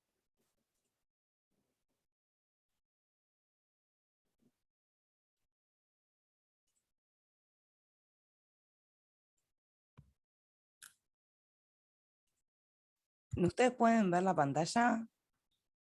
Sí, profe. En esa época, profe, cuando se da el contexto de la masacre de Seiza, no quiero sonar mal cuando lo digo, el uso de la Fuerza Armada como política estaba medio, digamos, en ese contexto, digamos, sin hacer juicio de valor ni para uno ni para el otro, era una práctica recurrente, saliendo de la masacre de Seiza, digamos, mirando un poco para adelante y un poco para atrás. Perdona, vas a tener que volver porque me perdí, se entrecortó tu voz. Volvé a retomar porque no te entendí. Cuando hablamos del tema de la masacre de Seiza, para contextualizar, yo estuve viendo algunas cosas, digo, no quiero sonar mal, digamos, de la parte civil, social argentina, el uso de las prácticas armadas, digamos, como herramienta política, era algo que era casi legítimo, digamos, era recurrente, mirando un poco para atrás y para después, digamos, para adelante, digo.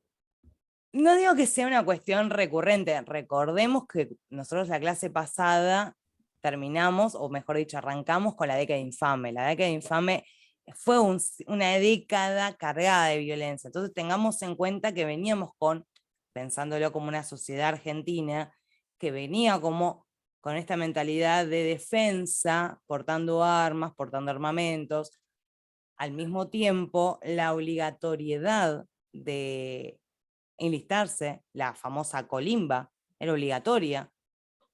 Tengamos en cuenta que hace muy poco, en los 90, terminó la obligatoriedad del servicio militar, pero anteriormente, hasta esa época, era obligatorio que toda persona, perdón, hombre, después vinieron las mujeres, pero cada hombre mayor de 18 años tenía que brindar servicio.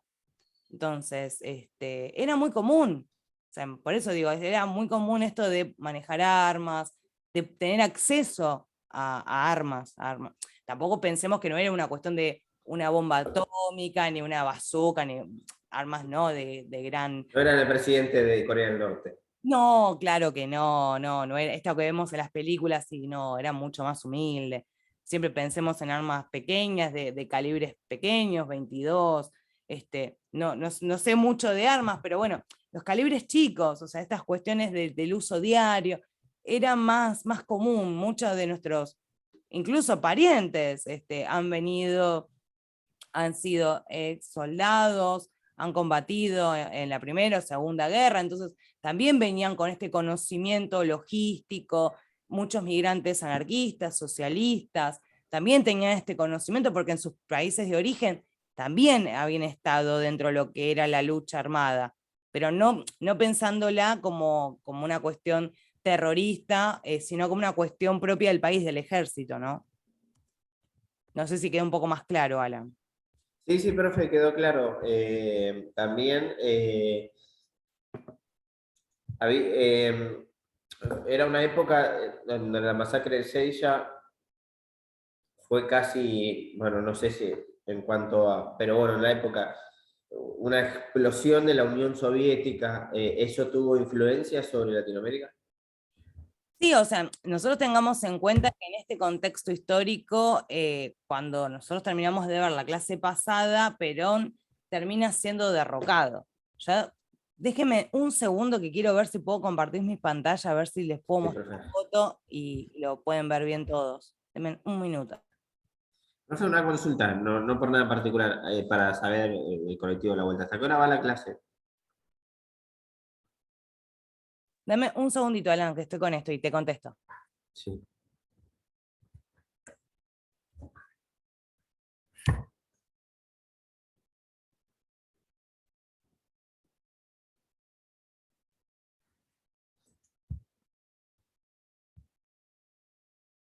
Ahí está. Perdón, pues se me había trabado la computadora y no les podía compartir las imágenes. Perdón, Alan, repetime porque, perdón, estoy... Profe, no por nada en especial. ¿Hasta qué hora va la clase? Lo pensaba realizar ahora en un minutito, iba a pasar las fotos rápidamente hasta antes de las 8.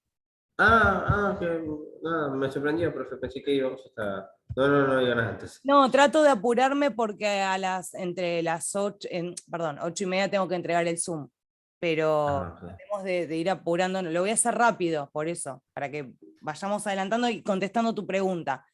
Esto que decía bien Alan de la duda en cuestión, lo retomo por lo del 17 de octubre, esta foto emblemática que habíamos comentado la clase pasada, la famosa patas en la fuente por el mucho calor, la comparto con ustedes para que, por aquellos que no la conocían, también la puedan observar.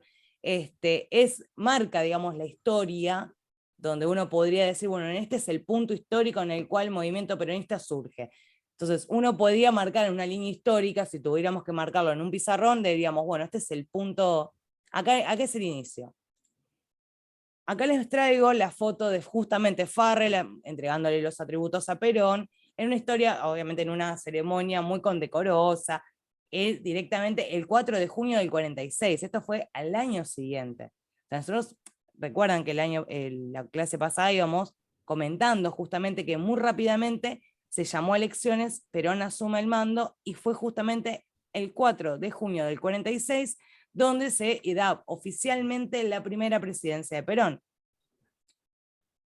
Juntamente con Evita y Perón, para poder estar repensando y teniendo estrategias a futuro y teniendo esta visión de la reelección con una reforma de la Constitución, en el 47 se establece, obviamente, la sanción por el voto femenino. En el 51, las mujeres votaron por primera vez en elecciones presidenciales democráticas, presentando el 90% del padrón. El 90% de las mujeres fueron a votar ese día, y de esa manera se consagró el derecho cívico en igualdad de condiciones, y lógicamente, como comentábamos la clase pasada, de la mano de las sufragistas y de Eva Perón, la lucha feminista en este campo de igualdad de derechos se pudo consagrar con este hito. La segunda presidencia de Perón se consigue justamente por estos votos que, como les comentaba recién, con el 90% del padrón, habiendo votado de la presencia femenina. Perón obviamente gana la reelección, en el 52 es reelecto, nuevamente el 4 de junio, pero el 52, Perón es reelecto. Yo estas fotos se las quiero traer porque yo no sé si todo el mundo la conoce, pero en esta foto en particular ya Eva Perón ya estaba enferma, ya le habían diagnosticado cáncer, entonces estaba muy débil, y en el segundo mandato, de todas maneras, incluso justamente la votación, tuvo que votar de manera muy convaleciente. El día de la Asunción le construyeron un corset especial para mantenerla en pie y que pudiese acompañarlo a Perón en toda esta ceremonia, y estaba como con ese tapado justamente para cubrirle este corset que les comento. Fue justamente una imagen muy emblemática, pero al mismo tiempo muy triste, porque en este estado ya Eva pesaba 37 kilos y no estaba muy bien su salud. Luego, más avanzando en el tiempo, yo les recuerdo que hago grandes avances históricos, pero cronológicos, para mostrar hitos bisagra que nos ayuden a pensar y a construir una explicación del por qué pasan las cosas que pasan. Las Fuerzas Armadas, en este caso las tres armas, estuvieron estableciendo desde ese momento, en realidad digamos desde la segunda presidencia, pero para no decir desde la primera presidencia, porque tampoco vieron con buenos ojos la primera presidencia, a Eva Perón la que seguían criticando, a Perón lo criticaban, y en la segunda presidencia directamente establecieron atentados. Profe, cuando habla de Revolución Libertadora, ¿qué querían, digamos, más? Ya sabemos que todo lo horrendo que pasó, pero ¿qué es lo que se buscaba libertar? Libertad, lo que establecía más que nada era un juego de palabras estableciendo lo que sería una política liberal. El ejército en esa época estaba dividido en dos, en aquellos que eran muy patriotas, nacionalistas, que querían como una construcción, digamos, de la soberanía nacional, y aquellos que tenían una visión mucho más liberal, donde querían la dolarización, donde tenían una mejor visión de Estados Unidos, una visión más imperialista, para que se entienda un poco mejor. Esta era la cuestión de la mirada dentro del ejército. El ejército en esta época, como les decía antes, no había opciones de elegir, yo tengo ganas de ser comandante o tengo deseos del día de mañana manejar un buque. La verdad que no había opciones en este momento. Era obligatorio, pero era muy distinto para aquellos que venían de una familia militar. Si nosotros viniéramos de familia militar y nuestros ancestros hubieran tenido altos rangos, nuestra posición de clase social sería muy distinta a la que tendremos hoy por hoy. O sea, no estaríamos estableciéndonos en una clase media-baja, tendríamos una visión de clase alta, de clase oligarca. Entonces, teniendo esta visión de un ejército elitista, liberal, con esta visión justamente de libertad de mercado, con esta visión de Estados Unidos, se la proclama libertadora, pero juegan con la libertad de, bueno, nos liberamos del peronismo. Pero realmente su visión era otra, no era nacional, no era soberana, era directamente con una visión completamente opuesta. Acá justamente lo que les mostraba era la foto de luego del atentado del bombardeo a Plaza de Mayo, que fue uno de los tantos aviones que salieron bombardeando la ciudad, uno de los tantos aviones justamente del ejército bombardeando a civiles inocentes. Personas que estaban justamente en la plaza fueron atentadas y amenazadas por las bombas que caían.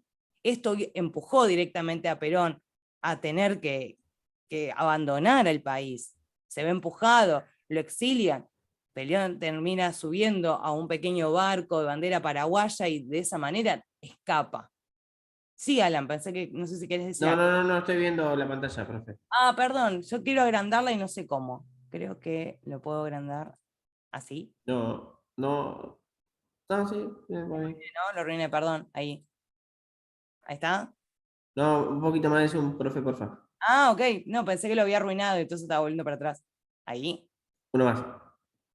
Listo. ahí está. Yo es que ya está, lo arruiné, rompí todo.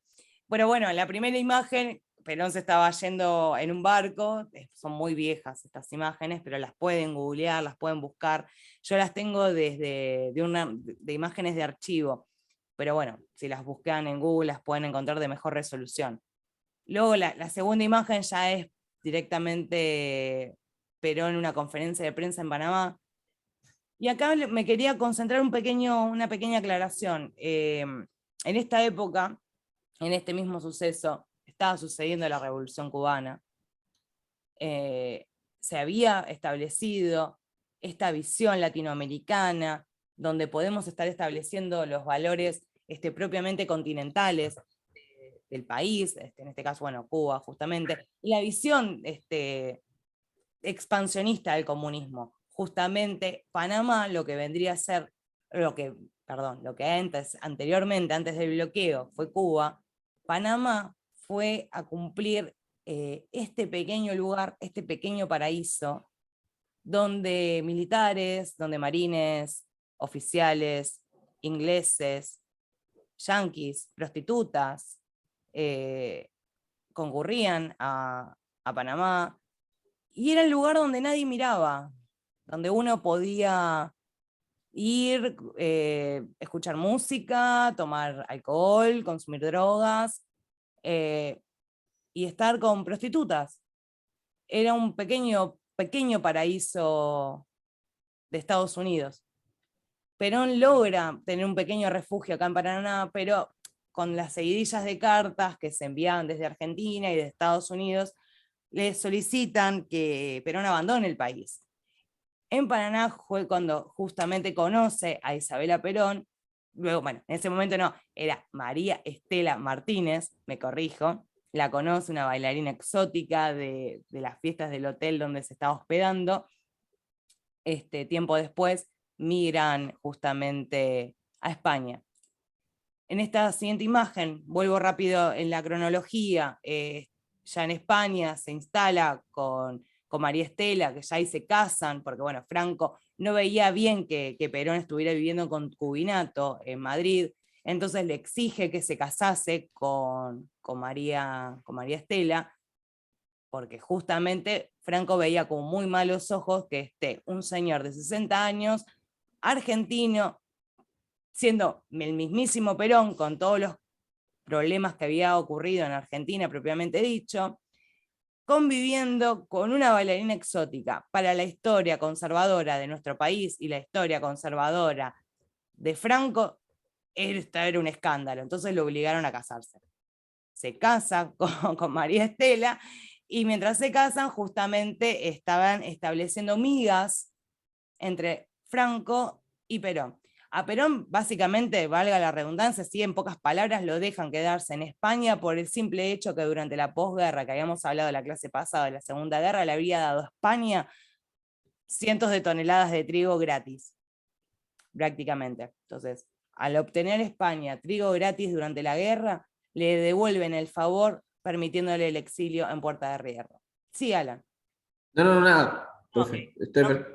No, está bien. Yo porque pensé... atención. No, yo porque apagué la cámara para que no interfiera, pero me pareció que habías abierto el micrófono. Disculpa.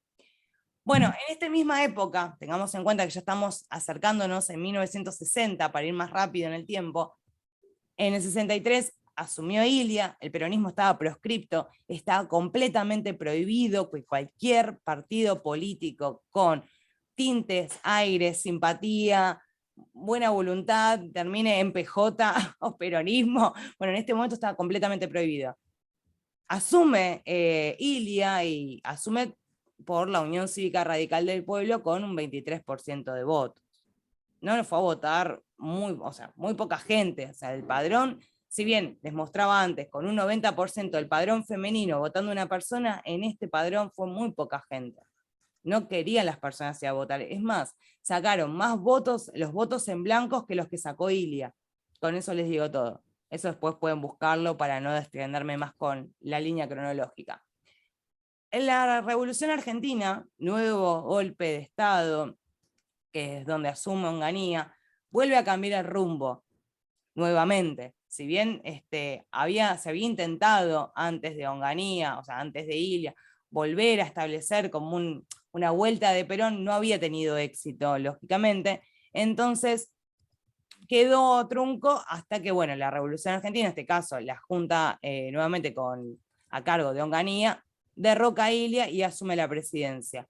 Ese mismo año, bajo el decreto de ley 16.192, se estableció la supresión del gobierno tripartito, como habíamos hablado con la reforma del 18, que se había establecido y se había conquistado, y la autonomía de las universidades nacionales que regía hasta ese momento quedan directamente bajo bajo la supervisión de lo que vendría a ser el Ministerio de Educación, y los docentes y los estudiantes terminaron siendo desalojados, golpeados, reprimidos por la policía, justamente por la intervención militar, la mayor conocida por todo el mundo, que seguramente deben haber conocido esta foto, que es la noche de los bastones largos, donde es muy típica la imagen con los docentes y científicos lastimados. Estas 5 universidades fueron las exactas, donde justamente uno piensa, esto lo de fuga de cerebros se dio justamente en esta época tan emblemática y tan represiva contemporáneamente. En el 73 fue cuando realmente vuelve a sentirse este aire de vuelta renovadora, donde asume Cámpora, y donde uno pensaría a priori, perfecto, un nuevo gobierno democrático, lo peor ya pasó, las dictaduras ya pasaron. Esto se sentía también en la ciudadanía. Las personas volvían a creer en la posibilidad de volver a tener un gobierno como lo que habían tenido, el gobierno del pueblo, un gobierno justamente de los trabajadores. La Plaza de Mayo recibió a Cámpora con las banderas abiertas, los brazos abiertos, donde se establecía la tendencia justamente más de la mirada de izquierda, como lo que planteaba el compañero Alan anteriormente, que por ahí de los sindicatos. Esto de los sindicatos que en el 17 habían tenido muchísima fuerza, acá en este punto, en el 73, no tenían tanta fuerza, lo que habíamos hablado antes. Cuba estaba muy cerca. La revolución de Cuba mostraba que todo podía cambiar, que todo era posible, la juventud veía un cambio real. Entonces estaba muy motivada al respecto, entonces estaba justamente entusiasmadísima. Luego, esta relación militante que tenía a buscar Cámpora entre las dos facciones, entre los sindicatos y el ala de la juventud, tenía un mayor problema en las figuras del Rega y Osinde. Recordemos que el López Rega era como este gurú de Isabelita, de María Estela Martínez de Perón, y un personaje bastante problemático, que ya lo vamos a ver, pero para que tengamos una idea, aquí empieza a tener trascendencia ya la figura de José López Rega. Y por supuesto, el teniente Osinde, que muy bien Berbisky lo describe en los hechos, que espero que todos lo hayan terminado de ver. En los hechos Berbisky establece con lujo de detalles la cantidad de sucesos que se establecieron. Para la derecha, la juventud peronista representaba, como les decía anteriormente, todo el surgimiento comunista en el país.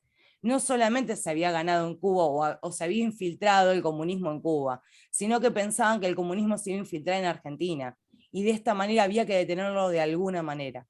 a toda costa, porque para justamente el ala militar más conservadora de derecha se acusaba al peronismo de utilizar justamente al movimiento para alcanzar la patria socialista, la patria justamente comunista.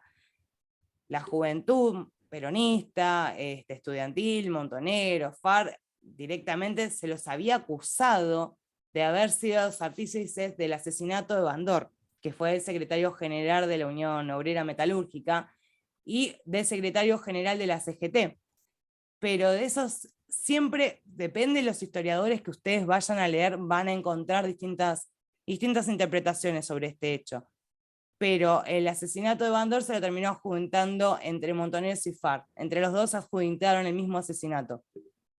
Quedó muy extraño, pero van a tener que leer un montón de investigaciones, o sea, los pueden leer en un montón de historiadores que toman el tema, y es muy interesante ver que ambas coaliciones se tomaron el mismo hecho. El 20 de junio del 73 estaba directamente establecida el regreso definitivo de Perón. Yo les había comentado rápidamente que se había intentado un regreso anteriormente de Perón, pero bueno, se había truncado por bueno, las cuestiones que habíamos hablado a grandes rasgos. Estas multitudes que escribe el diario Clarín, que les comento acá en esta fotito, terminó siendo 2 millones de personas aproximadamente que se desplazaron caminando hasta Ezeiza, en búsqueda justamente para recibir a Perón y estar con todos los compañeros. Nosotros en esta clase en particular tuvimos una estudiante que fue parte de la movilización y nos comentaba que el mismo 17 de octubre había salido desde Lomas caminando con sus compañeros directamente de Cursada hasta Ezeiza. Y bueno, justamente iban todos juntos cantando y saltando desde muy temprano en la mañana hasta que llegaron justamente a concentrarse todos cerca del escenario. Para avanzar, les comentaba, se había armado justamente para armar este acto en particular, se había armado una comisión en especial, y esta comisión estaba integrada por 5 representantes. Yo ahí se los marqué con pequeños números, pero para que tengan, por si no los conocían, estaba integrada por Rucci, que era el secretario general de la CGT, Lorenzo Miguel, que era el sindicalista de los metalúrgicos, Abal Medina, que era el secretario del movimiento peronista, Norma Kennedy, que era la dirigente de la rama femenina peronista, y bueno, obviamente, como les mostraba antes, Osinde, que se encargaba de otros tipos de cuestiones. Justamente Osinde era un militante de una larga trayectoria en el partido peronista, había estado en distintas secciones, e incluso había terminado encarcelado en la Revolución Libertadora, como habíamos hablado antes.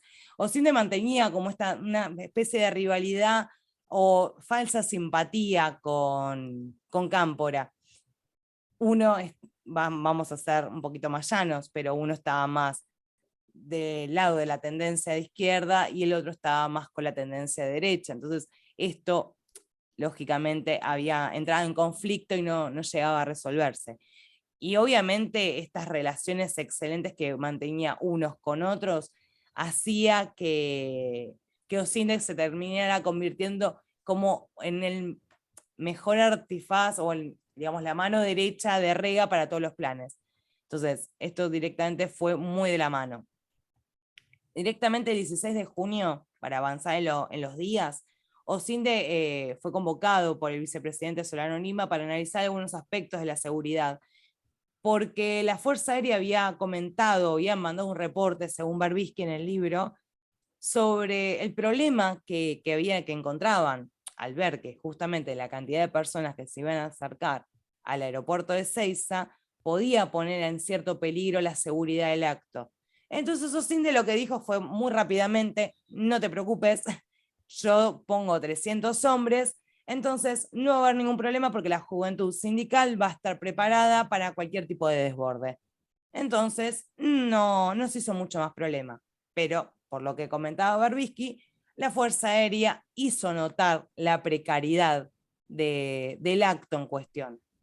Pero lógicamente Osinde desligó el tema y lo hizo caso omiso a cualquier tipo de crítica, porque consideraba honestamente que la comisión era simplemente algo formal, algo protocolar, simplemente algo para la foto, pero no mucho más que eso. Y además, como contaba con el apoyo de Rega, no había mucho problema. Uno diría, tengo las espaldas cubiertas como para hacer y deshacer.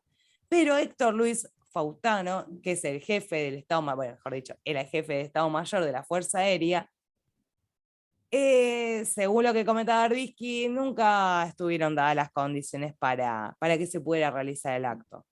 Según el jefe del Estado Mayor, esto hacía que el acto estuviera en cierto peligro permanente.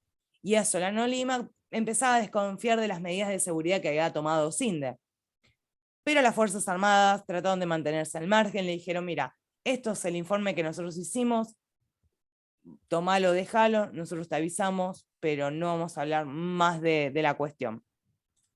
Para avanzar un poquito más, comento que el programa, si bien estuvo comandado por estos 5 que le decía, estaba destinado como a armar en el palco general, poner en el centro del escenario a Perón, al lado a su esposa Isabel, y del otro lado a López Rega, y Cámpora llegaría juntamente también con él en el helicóptero para posicionarse. Al divisarse el helicóptero, se estaría cantando el himno nacional, se estaría filmando las banderas nacionales, pañuelos, un montón de situaciones protocolares que había establecido la misma comisión. Mientras estaban estableciéndose justamente los gritos, los cánticos, Perón recién ahí podría estar estableciendo un mensaje a su público.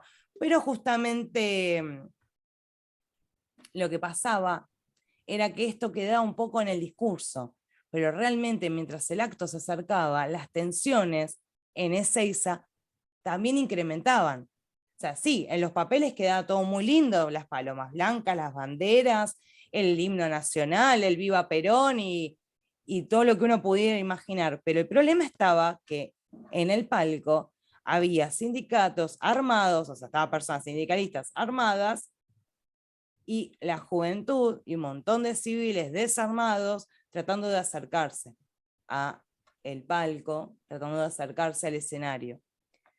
Entonces, como empezaron a verse los planes de tensiones, como les comentaba hasta recién, también la juventud de izquierda, mejor dicho, la tendencia de izquierda, empezaron a notar que había empezaron a notar esta tensión, de que, miren que si seguimos avanzando puede que pase algo. Entonces, empiezan a haber ciertas disposiciones en el campo donde se confluyen ambas tendencias. Yo acá les quiero mostrar la siguiente imagen. Esta es una foto actual, desde arriba, pero para que vean cómo se observa el trébol de Ezeiza. Como ven, uno puede estar estableciendo desde distintas rutas congregadas en un solo punto. Entonces, bueno, Ocinde trataba de poner el acto en cuestión en este punto, en este puente del Trébol, que está muy cerca de Ezeiza, pero al mismo tiempo, miren lo cerca que está de las casas, del otro lado, no sé si ven mi flechita, pero lo que se ve es la escuela, el hogar escuela, la zona de las arboledas. ¿Lo ven? ¿Ven mi manito? ¿Ven el palito? Ok. Genial, no, porque si no estoy haciendo círculos y no sé si lo ven o no. Pero digo, como para que vean los árboles, el hogar escuela. Entonces es una foto actual a color, pero está todo muy cerca. Entonces directamente quedaba todo salvaguardado en el trébol juntamente con el palco, para quedar todo bastante cerca para el retorno. Entre el 19 y el 20 de junio, el comando, o sea, las fuerzas de comando que estaban a cargo de la organización, estaban estableciendo otras rutinas. Ay, se me trabó. Ahí está. Estaban estableciendo justamente la organización para poder estar viendo cómo poder organizarlo desde ahí donde les mostraba yo. Miguel Ángel Liniers tomó el hogar escuela, Santa Teresa, esta casita que les mostraba recién con el mouse, donde trataron de establecer un centro de comunicaciones para captar el grupo de civiles desplegados y también para impedir que las columnas de la Juventud Peronista, Montoneros y FARC avanzaran adelante del palco. Esto pasaba lo mismo que sucede hoy por hoy cuando nos peleamos en las marchas por quién llega delante del escenario. Los sindicales, o sea, directamente el grupo de los sindicalistas, no querían que ninguno de la juventud pudiera acercarse al palco. Personas del Comando de Orientación Revolucionaria, tripulados por automóviles del Automóvil Club, estuvieron en contacto y armaron rutas de acceso y un centro de comando para poder comunicarse, pero también prepararon sitios arriba de los árboles, tipo como unas rampas, para poder subirse y de esa manera estar teniendo una visión mucho más exhaustiva del terreno y de esa manera desenfundar fusiles y estuches escondidos en los árboles para poder estar preparados en caso de ser necesario. Además, con la música y el ruido y los cánticos, si había algún tipo de inconveniente, no se iba a notar. Era bastante estratégica la zona, por eso le señalaba el tema de la arbolera de los árboles. Lógicamente, para evitar que las columnas llegasen al escenario principal, se colocó un vallado reservado para Perón y se ubicó unos 300 hombres de la Juventud Sindical armados. Arriba del palco la seguridad quedó a carga directamente de los hombres de OSINDE y lógicamente el arsenal que se estuvo distribuyendo fue anunciado por las Fuerzas Armadas que habían sido reincorporadas al servicio. La última instrucción de OSINDE fue que los hombres de la CGT tomaran el palco y no dejasen que ninguna otra persona pudiese subir. Y de esa manera, mostrando esta organización tan fuerte, OSINDE lo que quería hacer era demostrarle a Perón un solo peronismo, el sindical. El tema fue que esto no quedó así, solamente desde un anhelo. El número de trabajadores que se venía acercando a Ezeiza era muy grande. Les dije en un primer momento que era de 2 millones de personas. 2 millones de personas que se congregaron y se agruparon en agrupaciones barriales, que se establecieron también en universidades, en comisiones cívicas, y eran más cercanas al ala de izquierda, y superiores en número a lo que era la tendencia sindical que pretendía OSINDE. Y esto puso en jaque el operativo, la comisión, el festejo y el acto en sí. Porque a OSINDE le parecía que no había lugar para otro escenario que no sea el de mostrar un solo sindicalismo, pero estaba totalmente equivocado, un solo peronismo, pero estaba equivocado. El 20 de junio abrió una emoción muy grande, esto de los 18 años de proscripción, donde no se veía el general, donde tantos problemas económicos estaba afrontando el país, tantas crisis. Los efectivos de seguridad de la zona, del Trébol, influenciados también por posibles copamientos, por posibles copamientos del palco, me refiero, ¿no? Cargaron directamente de las armas en cuanto los primeros manifestantes llegaron a Ezeiza y directamente dispararon, abrieron fuego y asesinaron a una persona. O sea, con ese nivel de locura se manejaba en la época. O sea, directamente las primeras personas, las primeras columnas de jóvenes se acercaban a Ezeiza y los efectivos de seguridad dispararon sin mediar palabra. Pero nada de esto contuvo el caudal enorme de personas que venían movilizándose. Entonces teníamos pensado esta columna sur, la columna más grande que venía de Avellaneda, Lanús, o sea, esta columna venía encabezada por Simón y Pornell. Ellos dos habían participado en otros hechos dentro de lo que era la Juventud Peronista, y estaban bastante preparados para poder estar estableciendo como la referencia para encolumnar, valga la redundancia, a Columna Sur. Como eran ex militantes universitarios, tenían como estas cuestiones de ver por las maniobras, lo que hablábamos anteriormente, ver qué estrategias utilizar. Entonces se les ocurrió ir por la ruta 205, que yo aquí en el mapita se los marqué, y ir caminando para poder estar haciendo como una curva, rodear el puente y pasar por delante del escenario. Su intención era eso, rodear el escenario y quedar, digamos, al revés, pero delante de todo. El problema fue que cuando se acercaban por la ruta 205, una barricada provisto de personas de la juventud sindical con armas, cadenas, les impidió el paso, y desde el escenario mismo, desde el palco, también empezaron los disparos.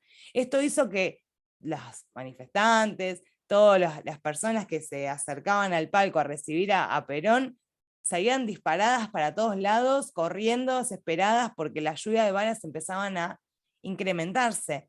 Y cuanto más corrían, también desde la arbolera había más disparos. Recuerden que había doble disparos. Leonardo Fabio era como andaba el acto, era el locutor oficial. Y obviamente veía veía el armamento, veía las personas armadas, escuchaba los disparos. Entonces lo que suplicaba era que justamente ninguna otra persona de la columna sur avanzara para evitar más muertes. Pero el problema es que ya era demasiado tarde. Eran las 2:30 de la tarde y el ataque ya se había dado, ya se había efectuado, y estaban las personas y los civiles prácticamente cuerpo a tierra tratando de evitar los disparos. En el hogar escuela, como decía antes, estaban también líderes de la columna sur, y esta gente había creyendo que justamente la gente de la columna sur había tomado el palco, también respondieron con disparos. Entonces este fuego cruzado estableció una seguidilla de caos repentino en Ezeiza. Esta seguidilla, que bien describe Berbisky en Los Hechos, se estableció básicamente con una cuestión muy intencional, totalmente evitable, pero bastante intencionada, de esto de querer demostrar un solo peronismo, atentaba contra la idea de demostrar este peronismo de distintas facciones. Mientras tanto, esto sucedía, Osinde se encontraba en el Hotel Internacional y trataba de recibir información sobre los desmanes, e incluso organizó una reunión de emergencia. El dirigente del PJ trató de hablar con el vicepresidente, con Solano Lima, y le pidió también a Valmedina que hablen desde el palco para ver si se podían calmar los ánimos. El tema es que era una locura exponer al vicepresidente y justamente al referente sindical en un palco en medio del fuego cruzado. Pensemos eso, estaban disparando al aire libre sin ningún tipo de razón o consecuencia, y era un peligro latente. Por lo tanto, el grupo docente se opuso, aludiendo a este peligro rotundamente, a exponer al tiroteo al vicepresidente. Pero ante la asistencia de Gullo para tratar de ver cómo apaciguar los ánimos, hay un testimonio de uno de los historiadores que dice que Norma Kennedy interrumpió en pleno Hotel Internacional, estipulando que nadie de la juventud peronista iba a tocar el micrófono ese día. Entonces, de esa manera invitaba a Medina a retirarse, porque no iba a permitir que nadie de la izquierda hablase en el retorno de Perón. Mientras se agrupaban las columnas, la columna de la columna sur, y los heridos estaban tratando de atenderse en los centros que se habían armado, Nel hizo un reconocimiento al dispositivo de seguridad de Osinde y se instaló con un jeep en el palco, cerca del palco, más o menos unos 100 metros. Mientras tanto, hombres del hogar escuela, lo que le comentaba yo anteriormente, que están ya directamente en las copas de los árboles, estaban esperando la orden para ver qué podían hacer, si tenían que disparar o no. Entonces, como desconocían si podían disparar o no, confunden esta orden y confundieron a los tiradores del hogar escuela con miembros de la organización guerrillera. Entonces, desde el palco disparaban a las personas que estaban en los árboles, que eran de los suyos. Entonces, había un fuego cruzado, pero en realidad lo único que estaban haciendo era disparar a los mismos. Simona, cuando llegó a uno de los palcos y luego uno de los custodios de Osinde lo llevó a correr, ahí directamente piensan que habían capturado el palco. Entonces se produjo este tiroteo de disparos en sí. tanto Nel como Simona obviamente trataron de huir del fuego cruzado, pero al entrar al bosque fueron blanco de los hombres de Chavari, que eran justamente los grupos enviados por Osinde, y terminaron siendo acribillados en el lugar. Los que no murieron en la zona fueron trasladados a los golpes al Hotel Internacional, donde fueron torturados en las habitaciones que habían reservado especialmente la comisión organizadora. Mientras tanto esto pasaba, Perón estaba sobrevolando en el avión. Y esto pasó cerca de las 5 menos cuarto de la tarde. Pero como no podía aterrizar en Ezeiza, tuvo que sí o sí ser desviado a Morón, muy lejos, digamos, de su pueblo que tanto lo esperaba, que con tantos deseos de volver a abrazarlo, de volver a escucharlo, de volver a sentir sus palabras, pero el problema fue que también lo ponía muy cerca de la base de los militares, o sea, muy cerca de los militares y muy lejos de su pueblo. Ya en el aeropuerto de Morón el clima de la atmósfera era cada vez más tensa. Todo el tiempo estuvieron en contacto, entonces mientras trataba de Cámpora estar en contacto con lo que sucedía en Ezeiza, estaban directamente los ánimos muy tensos. Cuando Perón descendió del avión, Cámpora fue incapaz de ocultarle la tristeza que tenía por no estar justamente en Ezeiza con su pueblo como se había planeado, sino que estaban solos en el aeropuerto de Morón. Pero antes de partir, Cámpora habló por cadena nacional y el mensaje se propagó por los altavoces justamente de Ezeiza. El presidente, o sea, Perón, mejor dicho, Cámpora y Perón se lamentaban por aquellos sectores ajenos al sentir del pueblo, al sentir de la gran movilización popular que estaba pasando. Por eso Berbisky en el libro contabilizó un saldo de 13 muertos y cientos de heridos, pero también muchos torturados. La jornada, que se mostró auspiciosa en un primer momento, obviamente terminó con un baño de sangre, y la masacre de Ezeiza puso al descubierto las diferencias irreconciliables dentro del movimiento peronista y inauguró también una etapa llena de oscuridad, de violencia, que fueron los años más oscuros de la historia de nuestro país, de la última dictadura cívico-eclesiástica militar. Entonces, para que podamos recapitular rápidamente, Ezeiza es un hecho muy, muy grande, pero vuelve a ocurrir lo mismo que les comentaba con el 17 de octubre. Es difícil establecer un tema bisagra tan puntual si no conocemos los entrecruzamientos de los hechos. Yo no sé si tienen alguna duda o consulta. Yo, perdón que me fui de la hora, pero no quería terminar la clase sin explicar esto. ¿Dudas, consultas? No, profe, al menos por mi parte está entendido. ¿Quedó claro? ¿Se Sí, entendieron? profe, quedó claro. Genios, bien. Me encanta este grupo que entiende. Es buenísimo. Yo lo que les quiero dejar es el último trabajo de para esta clase, que sería el trabajo 4. Nuestro trabajo 4 va a consistir también en realizar la presentación de un tema que merezca ser analizado. Vuelvo a repetir, puede ser de la masacre de Ezeiza, puede ser de un tema nuevo, o pueden avanzar con un tema que ya vengan trabajando. Entonces, recuerden hacer la presentación, la hipótesis, la argumentación y el cierre. O sea, esto va a ser análisis completo de un tema que merezca ser analizado. Por eso van a tener que redactar la nota de análisis con título, volanta, presentación, hipótesis, argumentación y conclusión acerca de la masacre de Ezeiza, un tema nuevo o algún tema que ya vengan analizando. ¿Se entendió? Yo igual subo todo, lo dejo en el Facebook y en el campus. Y esta clase está siendo grabada, así que también queda también subida en el campus para aquellos compañeros que no se hayan podido sumar. Como les decía al principio de la clase que viene no tenemos clases, así que sería el 19, espero que sea presencial, crucemos los dedos, y para esa clase tendrán que leer el anteúltimo tema que vamos a ver de la materia, que es última dictadura cívico-eclesiástico-militar argentina.